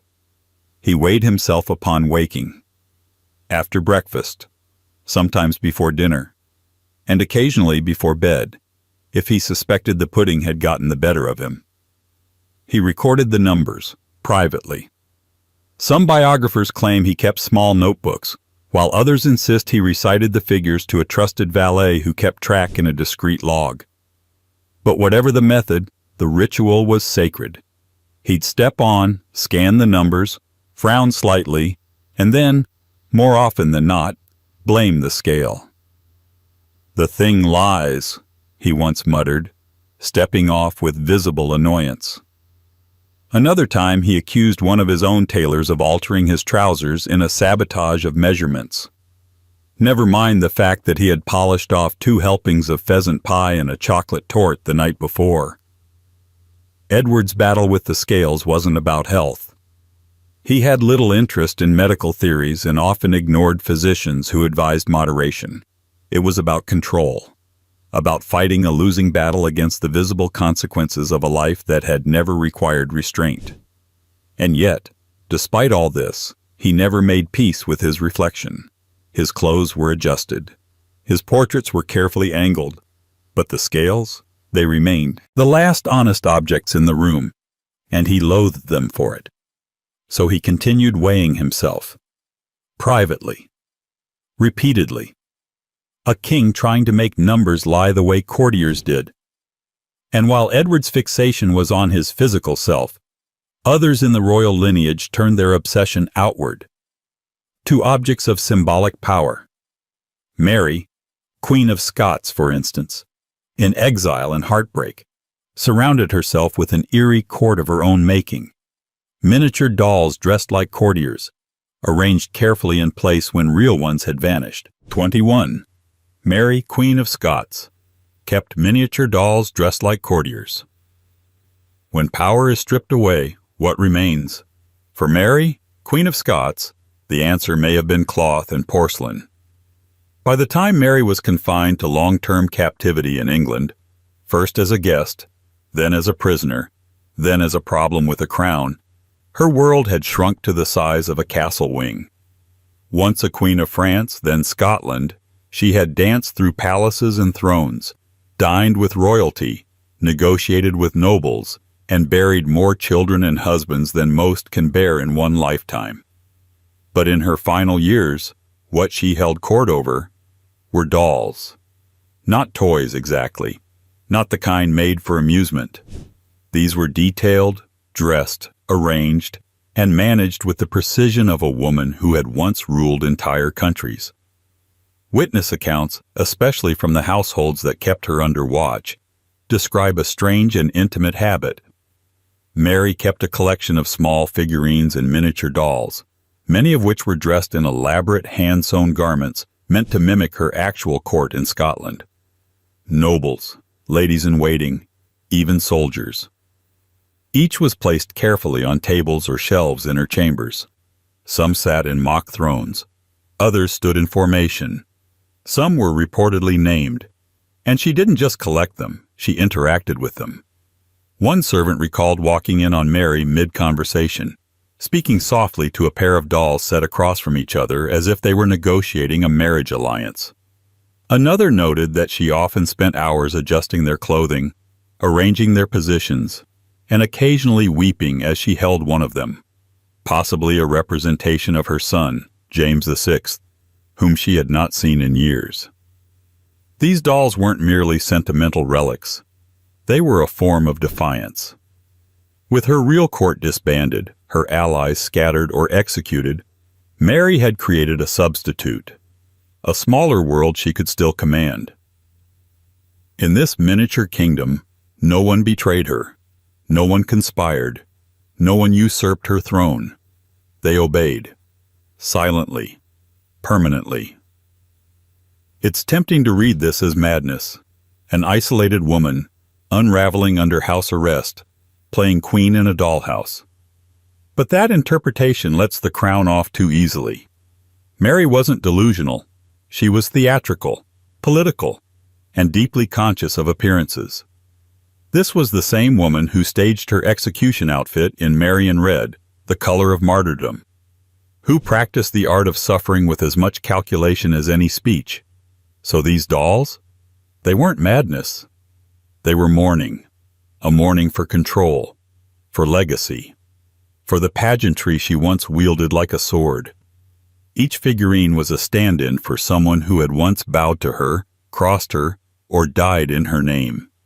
And there's something unspeakably haunting in that image, a fallen queen, trapped by stone walls and English suspicion, running her fingers through a tiny velvet gown, stitching dignity into every inch of her vanished court. Mary was executed in 1587 after nearly 2 decades in confinement.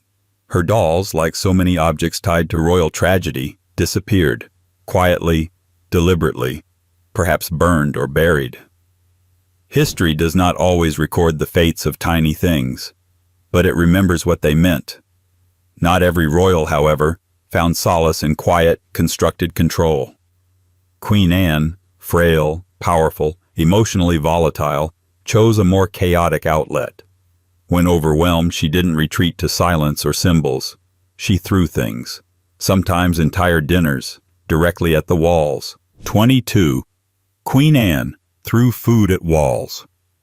During temper fits, Queen Anne is often remembered as soft-spoken, indecisive, emotionally fragile. A woman dwarfed by the political figures around her, Marlborough, Godolphin, and Sarah Churchill, the Duchess of Marlborough, who loomed over Anne's court like a political thundercloud.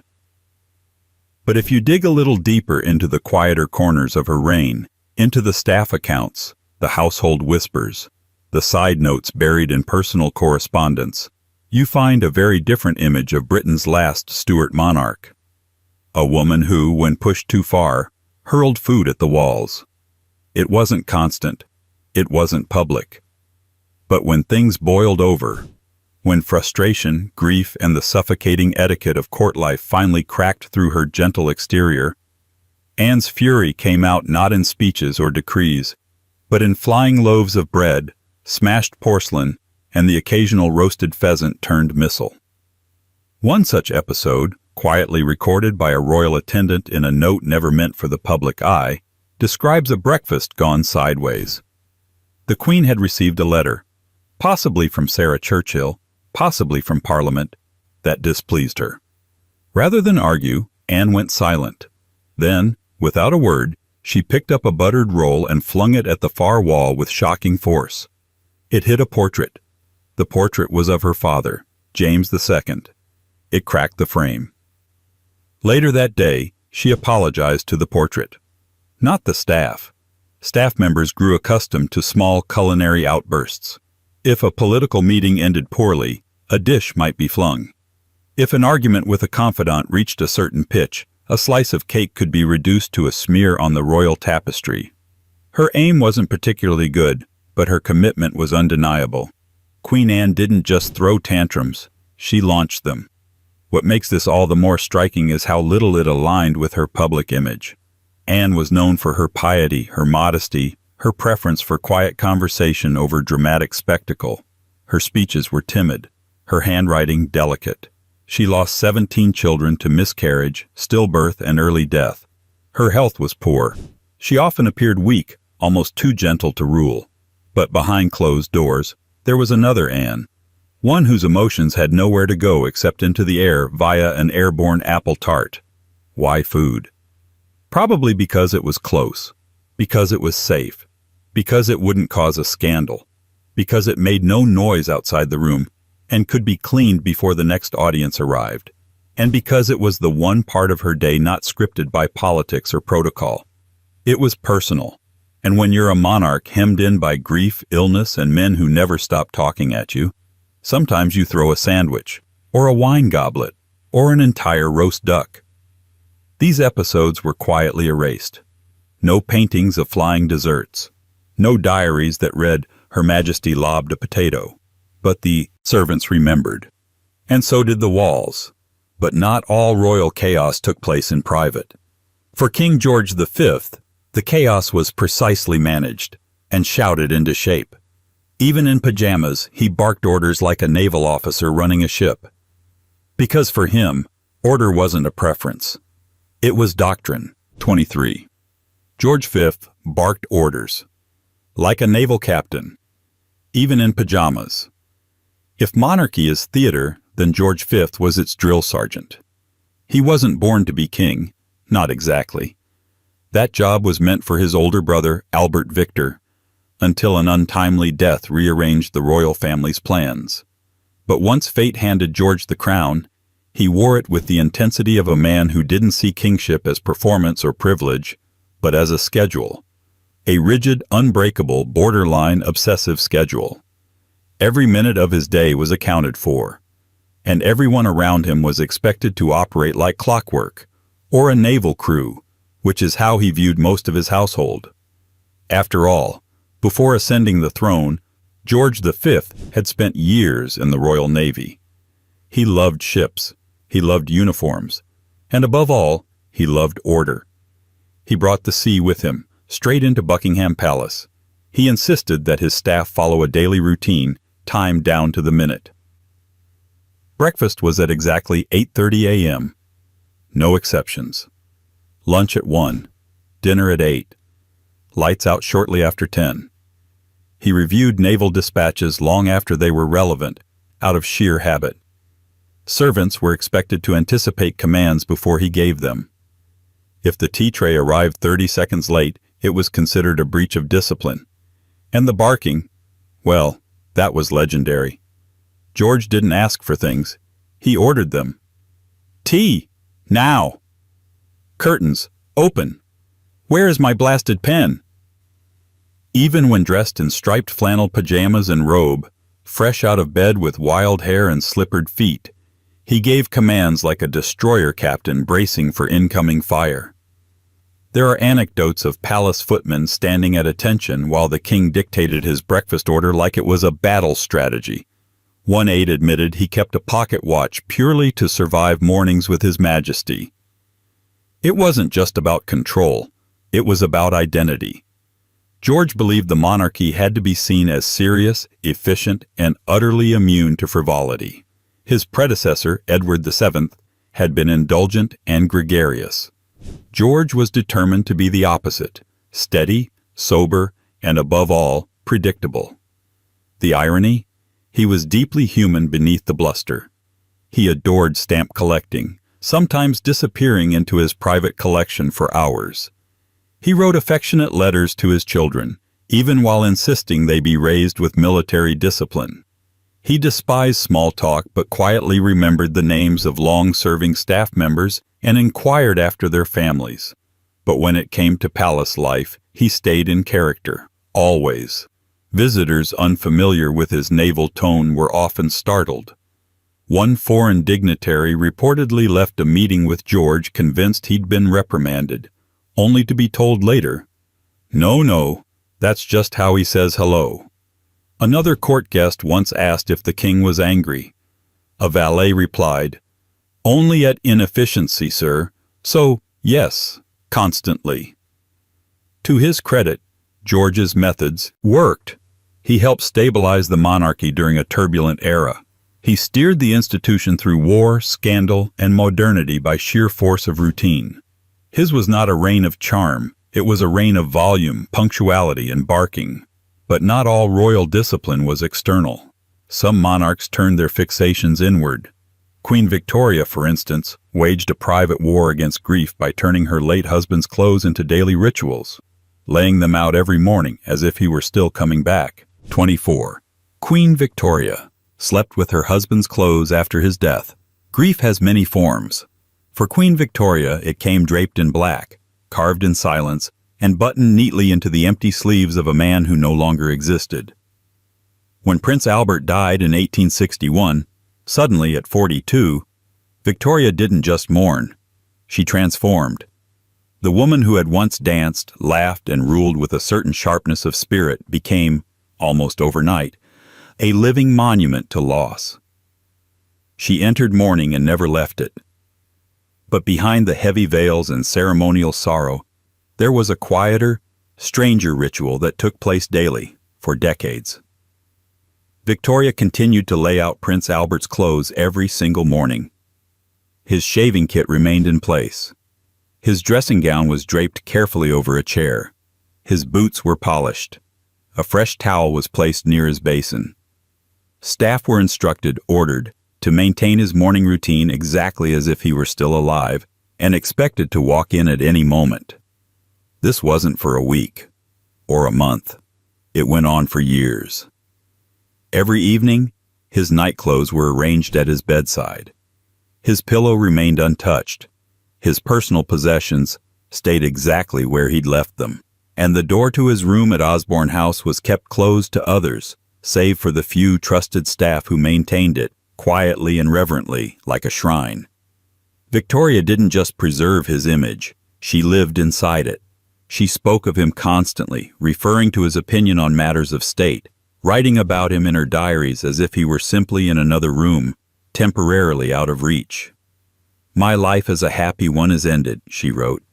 "The world is gone for me." And yet she recreated that world every day, one laid-out waistcoat at a time. It wasn't performative. No public ever saw the bedroom. This wasn't about legacy or spectacle. It was personal theater, a private refusal to accept that the story had ended. The Queen, ruler of the most powerful empire on earth, was, in essence, sleeping beside a memory dressed in wool. Staff followed her wishes with silent obedience. There are reports of footmen breaking down after months of maintaining Albert's routine, the strain of pretending unbearable. Some wrote later of how deeply unsettling it felt, moving through a space haunted not by ghosts, but by denial. This ritual, while quietly known within the palace, became symbolic of Victoria's era of mourning, a period where the personal and political grief merged so completely that it shaped fashion, culture, and diplomacy.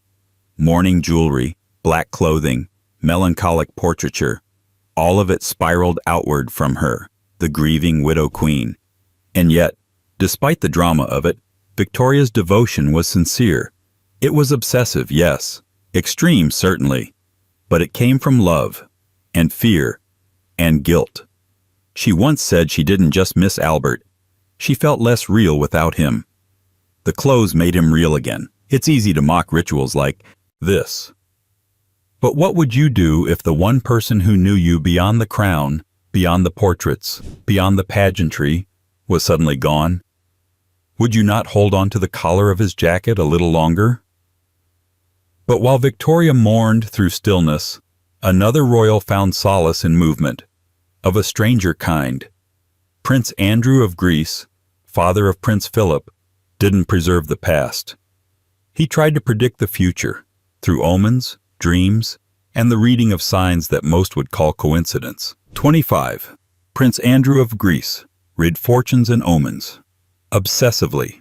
Some royals turned to religion, others to ritual.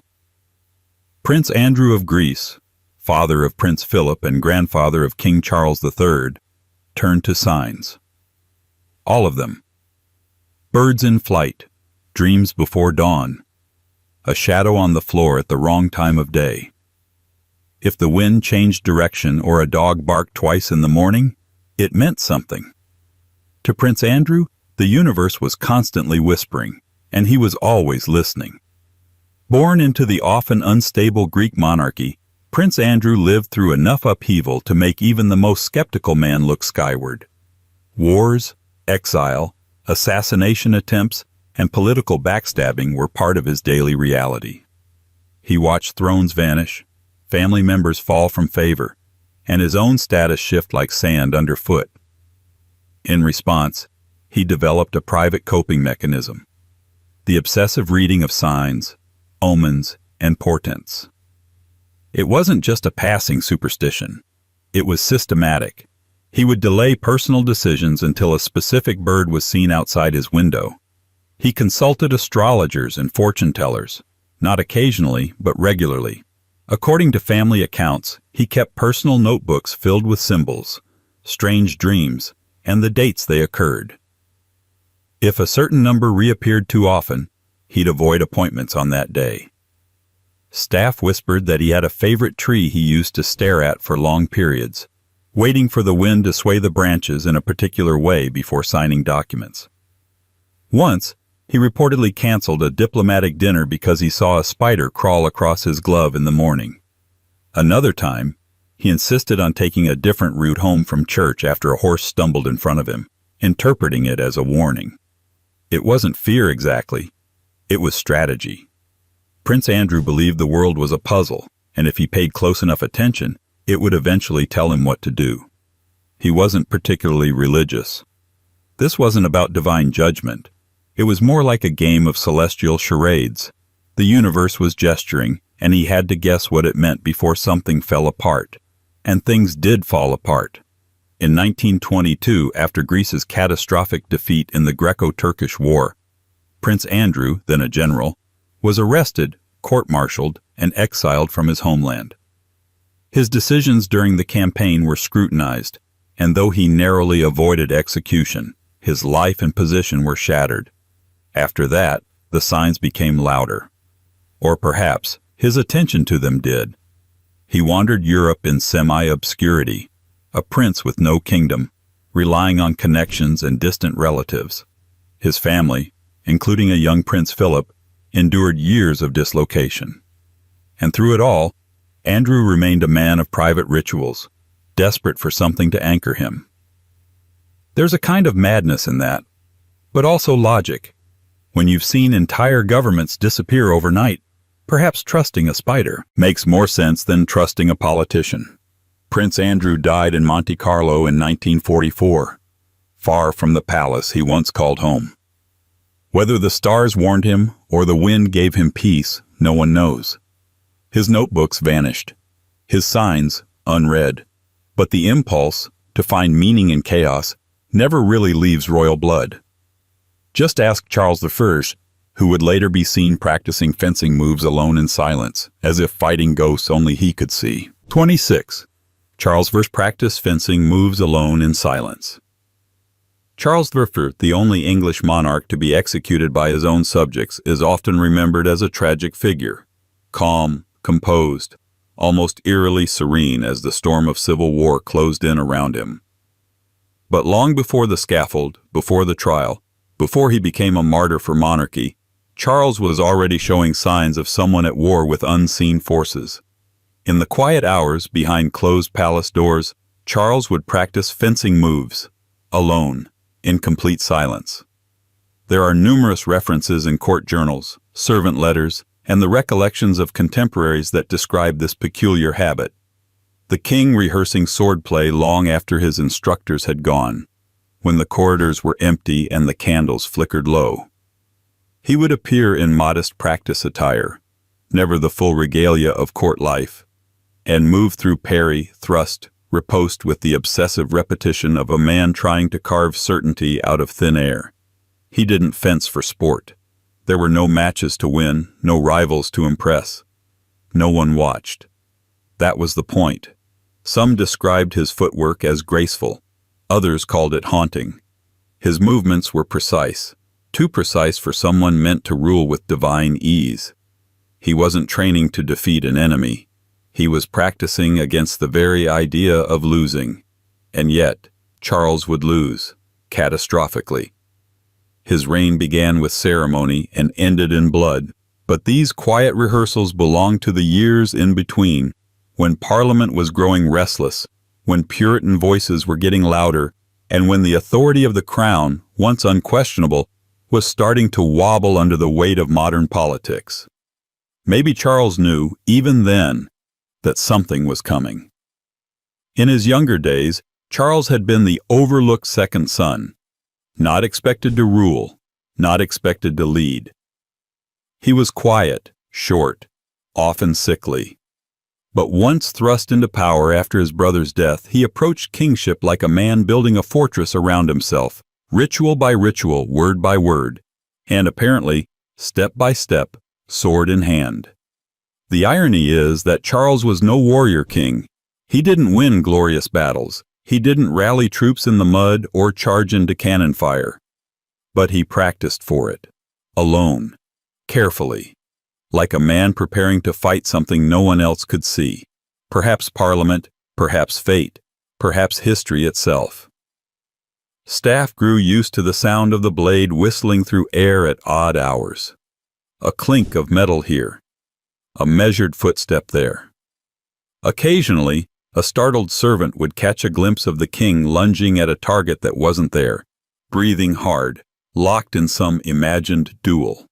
What's most unsettling is that this habit seemed to intensify as the political climate worsened, as debates in Parliament grew hostile, as rebellions began to smolder, as the world outside the palace became less predictable. The king inside moved with more precision than ever. Charles believed in divine right, absolutely, unshakably. But his swordplay suggested something else. A man not just confident in heaven, but terrified of earth. Eventually, the sword could no longer protect him. When the monarchy crumbled and Charles stood trial for treason, he met his fate with the same eerie calm he practiced for in silence. Maybe he'd seen it coming all along, but while Charles fought shadows, his descendant Princess Louise found rebellion not in combat, but in sculpture. And not just any sculpture, nudes, hidden, forbidden, and dangerously hands-on for a royal woman. 27. Princess Louise. Secretly sculpted nude figures in private studios. History remembers Princess Louise, the sixth child of Queen Victoria, as the rebellious one, which in the context of the Victorian monarchy didn't take much. All it took really was having opinions, traveling without a chaperone, or speaking to a commoner as if they were human. But Louise didn't just bend the rules of royal decorum. She quietly shattered them, chisel in hand. She was a sculptor, a serious one, trained, disciplined, and obsessively private. And what she sculpted, behind closed studio doors, far from the polite confines of drawing rooms and state dinners, wasn't vases or busts of nobility. It was nudes. Human bodies in full form, modeled after real subjects, rendered in marble and clay with astonishing intimacy. And for a royal woman in the late 19th century, this was not just eccentric, it was subversive. Louise began studying art in earnest at a young age, receiving lessons in drawing and modeling that quickly revealed a natural talent. She enrolled at the National Art Training School, later the Royal College of Art, becoming one of the few female, and certainly the only royal students. Her instructors didn't treat her as a novelty, they treated her as an artist, and Louise responded in kind. But there was a catch. The royal family, especially her mother, Queen Victoria, viewed art as an acceptable hobby, not a vocation. And certainly not one that involved naked bodies. Victorian morality was obsessed with modesty, particularly for women. The female form, unless swaddled in lace or moralizing allegory, was considered off-limits, especially if you were the daughter of the Empress of India. So Louise worked in secret. She rented private studios. She used pseudonyms. She locked doors. She dismissed overly curious servants and kept even close friends in the dark. Inside those quiet rooms, she created works that no one expected a princess to sculpt. Bodies in repose, torsos frozen in motion, flesh transformed into cool, lifelike stone. Some say she used live models, professional artists' models, not aristocrats. Others believe she studied medical diagrams and sculptures from antiquity. A few claim she used her own reflection, sketching herself in fragments. None of this was ever publicly confirmed. But the results were undeniable. Her works were detailed, honest, and shockingly unafraid of form. Occasionally a finished piece would emerge in public under the careful veil of anonymity. A statue installed in a garden, a figure displayed in an exhibition. But the more revealing pieces, the ones with bare shoulders, soft stomachs, and unidealized curves, remained hidden. Privately collected, quietly passed among artists and patrons who understood what they were seeing. Royal blood, sculpting what society refused to say aloud. And perhaps that's what made her art dangerous. Not that it was explicit, but that it was human. That it refused to flatten the body into virtue. That it had depth, weight, and truth. And that truth came from a woman born into a family built on performance. Louise continued sculpting into old age. She never entirely dropped the secrecy. Some of her work has been lost. Some has been reattributed. But all of it whispers the same quiet rebellion. That a princess could see the world as it was, not as it was expected to be. Not every royal avoided their reflection like Louise. Queen Alexandra, her sister-in-law, took the opposite route. When aging became unbearable, she removed the mirrors, quietly, one by one, until the palace reflected everything but her. 28. Queen Alexandra. Banned mirrors in some rooms. In public, Queen Alexandra was a vision. Regal, elegant, impossibly poised, the type of queen whose photographs were carefully studied by society women desperate to mimic her style. Her dresses were exquisite. Her posture was perfect, even after a childhood illness left her with a permanent limp. She smiled graciously, always. She was, for decades, considered the most beautiful royal in Europe.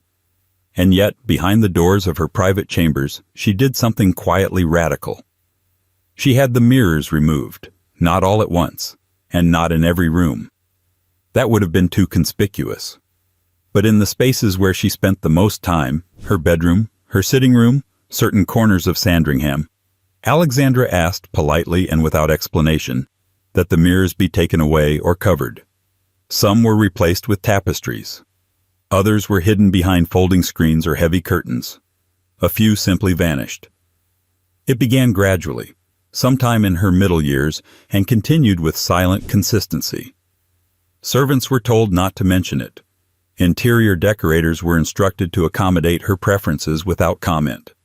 Mirrors, so often fixtures of vanity and aristocratic pride, became something to be carefully worked around. Why? Aging. Queen Alexandra, like many women of her era, but unlike most of them, under the constant scrutiny of an empire, found the slow erosion of beauty unbearable. She had been worshipped for her appearance. Her image had been reproduced on coins, stamps, and souvenirs. Her likeness had sold postcards across the continent, and now, inevitably, time was undoing that image. Wrinkles appeared. The glow faded. The perfect silhouette softened. For a woman so thoroughly adored for how she looked, the loss of that appearance wasn't just personal. It was existential. And so she acted.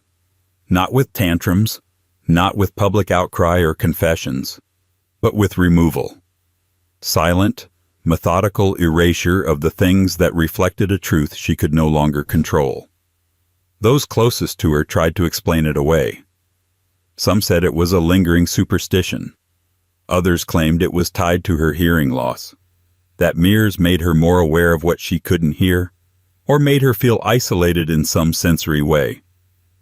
But the more honest staff, the ones who saw her up close, day after day, believed it was simpler. She just didn't want to see herself anymore, and who could blame her? She'd played her role perfectly. Queen consort to Edward VII, who humiliated her with countless affairs. Mother to kings and queens across Europe. Figurehead during wars, scandals, and shifting eras. And through it all, her image had been her armor, her currency, her curse. So she chose not to look, to remember herself as she had been, to preserve her memory of beauty rather than confront its departure. It was not vanity, it was mourning. A private, unspoken grief for the woman she used to be, preserved not in photo, albums, or oil portraits, but in the simple absence of a mirror. And in that absence she found peace. But not every royal escaped into silence or shadow. Edward VI, child king and reluctant puppet, created escape through imagination. When alone, he played at being something else entirely, not a monarch, but a merchant, living a life free of thrones and crowns. 29. Edward VI. Pretended to be a merchant while alone. Edward VI wasn't supposed to be lonely. He was the King of England, crowned at the age of 9, surrounded by courtiers, advisors, tutors, guards, and enough protocol to suffocate a dozen grown men. Every meal was attended, every word recorded, every movement followed by watchful eyes. And yet, in the rare moments when those eyes looked away, when the hallways emptied and the candlelight softened, Edward slipped into a different world. A world not of kings and crowns, but of counters, coins, and conversation. He played merchant. The child king, heir to Henry VIII and half-brother to Mary and Elizabeth, created elaborate private games where he pretended to be an ordinary tradesman. Not a lord in disguise, not a prince among peasants, but a humble merchant, conducting his daily business in a bustling city of his own imagining. Servants, those permitted to speak of it years later, recalled finding the boy behind closed doors, sitting at a desk piled high with paper scraps, using buttons as coins, and talking softly to himself in a voice that wasn't quite his own. He would haggle, bargain, weigh imaginary goods, and occasionally scold invisible customers for poor taste or late payments. Sometimes he set up stalls using furniture, draping cloths over chairs to create a shop front. Other times he'd enlist a page or tutor to role-play a stubborn customer or an impatient supplier. He had different names for himself, different accents. One valet remembered being asked to inspect the grain shipment, under strict orders not to call him Your Majesty, until the session was over. It was, by all accounts, incredibly detailed, and perhaps not surprising. Edward's real life was a lesson in ceremonial confinement. As a boy king in a kingdom reeling from religious conflict and political intrigue, he was less a ruler than a vessel, controlled by regents, guarded by advisors, handled like a sacred object. His days were structured down to the minute, less childhood, more captivity. So it makes sense that he created a world where he was something else, something unexceptional.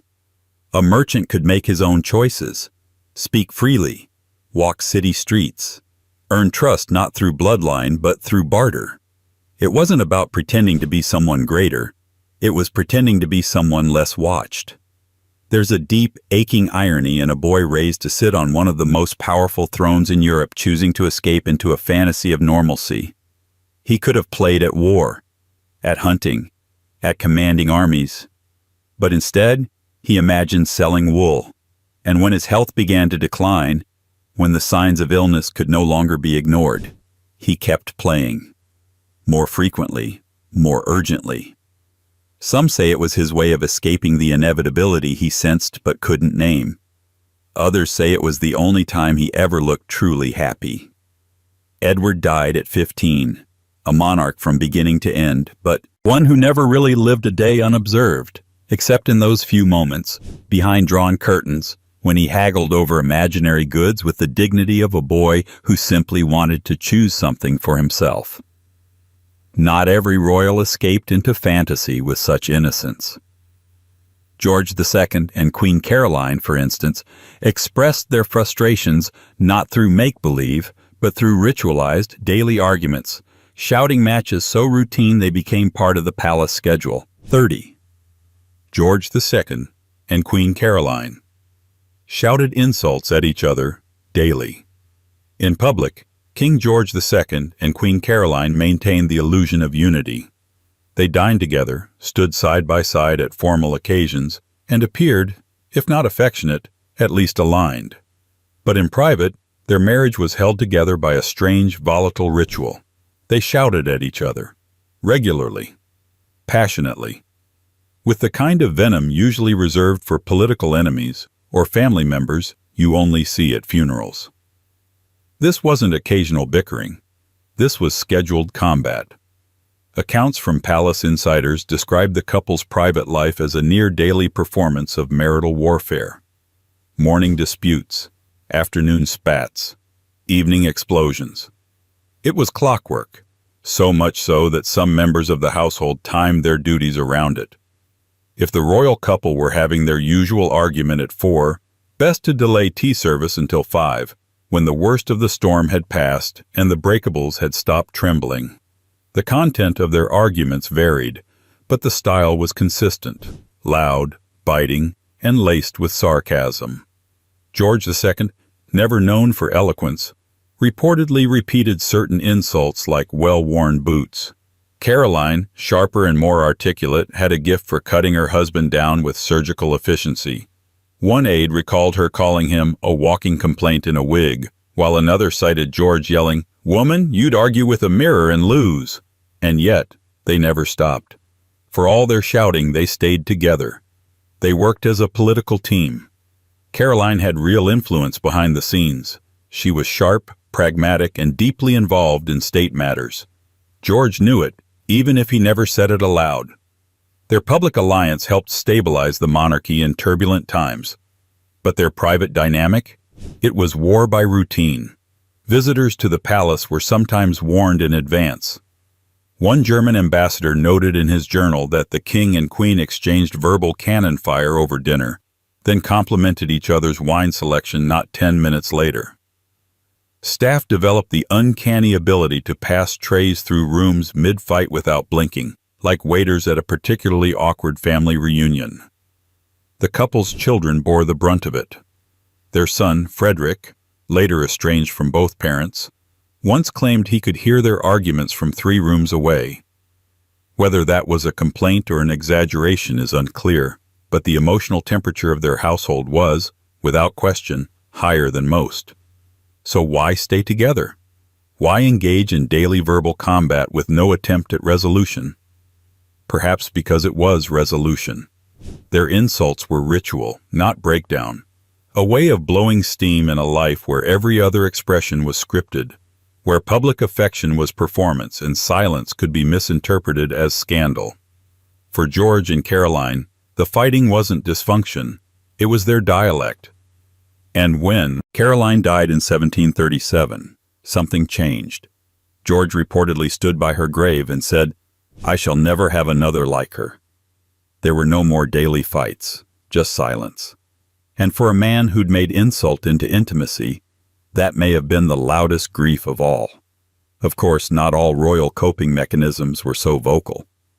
Prince Leopold, Duke of Albany, Queen Victoria's youngest son, chose a quieter obsession, studying medical instruments, diagrams, and surgical tools with eerie fascination, as if trying to understand the fragility of his own royal body. 31.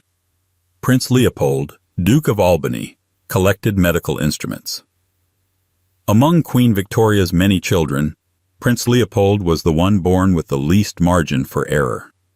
He suffered from hemophilia, a rare and poorly understood condition at the time, especially in royal circles, where bloodlines were treated as divine and any defect was considered a whisper of cosmic betrayal. To bleed was to risk death, and Leopold bled easily. He was intelligent, kind, artistic, and chronically unwell. His life was shaped not by politics or power, but by constraint. He couldn't ride horses like his brothers. He couldn't travel freely. He couldn't fight. He couldn't roughhouse. Even a mild fall could trigger weeks of recovery. He was shadowed by physicians, cocooned by overbearing care, and watched by a court that treated his body like an unexploded device. So perhaps inevitably, he became obsessed with that body, and with the tools that threatened, protected, and defined it. Prince Leopold collected medical instruments. Not as a child playing doctor, not as a patient collecting souvenirs, but as a curious, compulsive, almost scientific observer of the thing that governed his entire existence: medicine. His private chambers were said to contain shelves of scalpels, bone saws, forceps, anatomical charts, bloodletting tools, mercury thermometers, and more. Some were antiques, some were modern, some, reportedly, were never used, collected purely for their shape, their design, their imagined purpose. He asked questions constantly. Doctors and surgeons who treated him were subjected to long, intelligent interrogations. What does that do? Why is that curved? What happens if you use it incorrectly? A physician once remarked that Leopold knew more about the history of British surgical practices than many trained doctors. There was something poignant and quietly unsettling about it. A man collecting the tools that might one day save him or fail him. Objects that represented control, even if only imagined. Some say he took notes, that he kept journals full of medical diagrams annotated in his own hand. Others claim he would practice holding the instruments, turning them over, learning the weight of steel, the chill of polished handles, the curve of something designed to cut or heal. To the court, it was odd. Royals weren't supposed to be fascinated by scalpels. Curiosity was meant for art, music, history, not for the mechanics of blood and bone. But Leopold didn't seem to care, or rather, he cared deeply, but not about decorum. He was said to be charming, quietly melancholic, and startlingly aware of his own mortality. He once told a friend, "I live like a man borrowing time," which was not dramatic. It was simply true. His mother, Queen Victoria, was obsessively protective of him. He was her youngest son, and perhaps her most fragile. But Leopold sought knowledge not to rebel against his condition but to understand it. His illness had made his body a mystery. He was trying to solve it. He died at the age of 30 after slipping and injuring himself while traveling abroad. Exactly the kind of accident everyone had feared since his birth. The instruments remained behind. Silent, polished, untouched. Not every royal, though, had to study mortality to feel in control. Some decided to control everything around them, like Queen Elizabeth II, who trained her beloved corgis with military precision, establishing order where human politics had failed. 32. Queen Elizabeth II trained her corgis like military units. Queen Elizabeth II had many crowns: head of state, mother, grandmother, national symbol. But perhaps the most quietly commanding one was this: undisputed general of the Royal Corgi Corps. To the public, her corgis were often treated as charming accessories. Short legs, perked ears, royal leashes. They followed her like fluffy footmen, a quirky feature of royal life beloved by tabloids and tourists alike. But beneath the cuteness was a very different reality. Behind palace doors, the Queen ran her corgis with the structure and discipline of a drill sergeant. They weren't pets. They were a regiment. According to palace insiders, Elizabeth II orchestrated her corgis' daily lives with the same precision she applied to state visits and garden parties. Feeding schedules were strictly adhered to. Exercise was timed. Sleeping arrangements were planned down to the inch. New dogs were integrated into the group slowly, as if inducted into a secret society. Senior dogs received priority, both in attention and in privileges. And there were privileges. Their meals were not poured from bags. They were freshly prepared by royal chefs.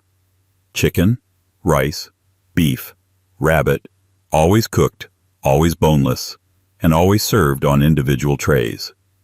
Each dish was labeled. Each dog had a designated spot. And the Queen herself was known to supervise, ensuring the order was followed. One footman described the moment he placed the wrong meal in front of the wrong corgi. The Queen didn't yell, she didn't glare, she simply said, "No, that's Monty's dish. Willow eats from the blue one." Monty and Willow obeyed her commands more readily than some cabinet ministers.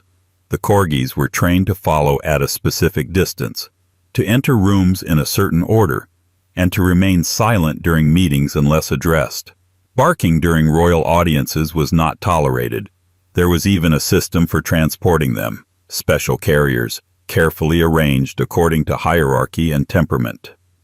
At Balmoral and Sandringham, their sleeping quarters were selected based on behavior and rank. Some even had their own cushions, monogrammed. But it wasn't just order for the sake of it. The Queen understood dogs, specifically these dogs. She had raised dozens over her reign, many of them descendants from her first corgi, Susan, given to her as a teenager. She knew their personalities, their habits, their moods. If one was limping, she noticed before the vet did. If one was sulking, she adjusted their routine. And the dogs knew her, not as a celebrity or monarch, but as their leader.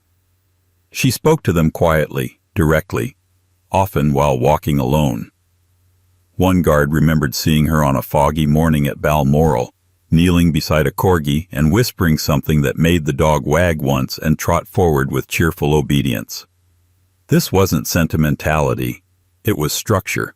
In a world where politicians lied, newspapers twisted, and family members disappointed, the corgis were constant. Loyal, predictable. They obeyed not because they had to, but because she earned it. And in a palace built on legacy, that was no small thing. But not every royal relationship was so warm.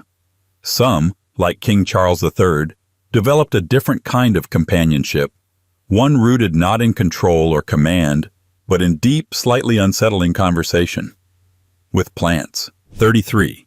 King Charles III talks to plants and expects, replies, before he became King Charles III, before the crown, before the scandals, before the long, slow shuffle behind his mother's indestructible silhouette. Charles was a man of peculiar convictions, chief among them his unshakable belief that plants are listening, not metaphorically, not in a poetic, we're all connected sort of way. Charles speaks to plants, earnestly, frequently, and with the expectation, however softly implied, that they are speaking back. He first admitted this in the 1980s during an interview, and the British press reacted exactly as you'd imagine. They had a field day. The talking prince, they cried, whispers to roses. Monarch in the greenhouse of madness. The headlines practically wrote themselves, but Charles, to his credit, didn't flinch. He doubled down. He believed, and still does, that talking to plants helps them grow, that a kind, encouraging word, spoken with warmth and intention, strengthens the living force within a sapling or shrub. And he didn't just theorize this belief from behind a desk, he practiced it. In the gardens of Highgrove House, his country estate, he was often seen gently leaning toward saplings, speaking to them as if they were nervous guests at a formal dinner. "You're doing very well," he'd tell a struggling vine.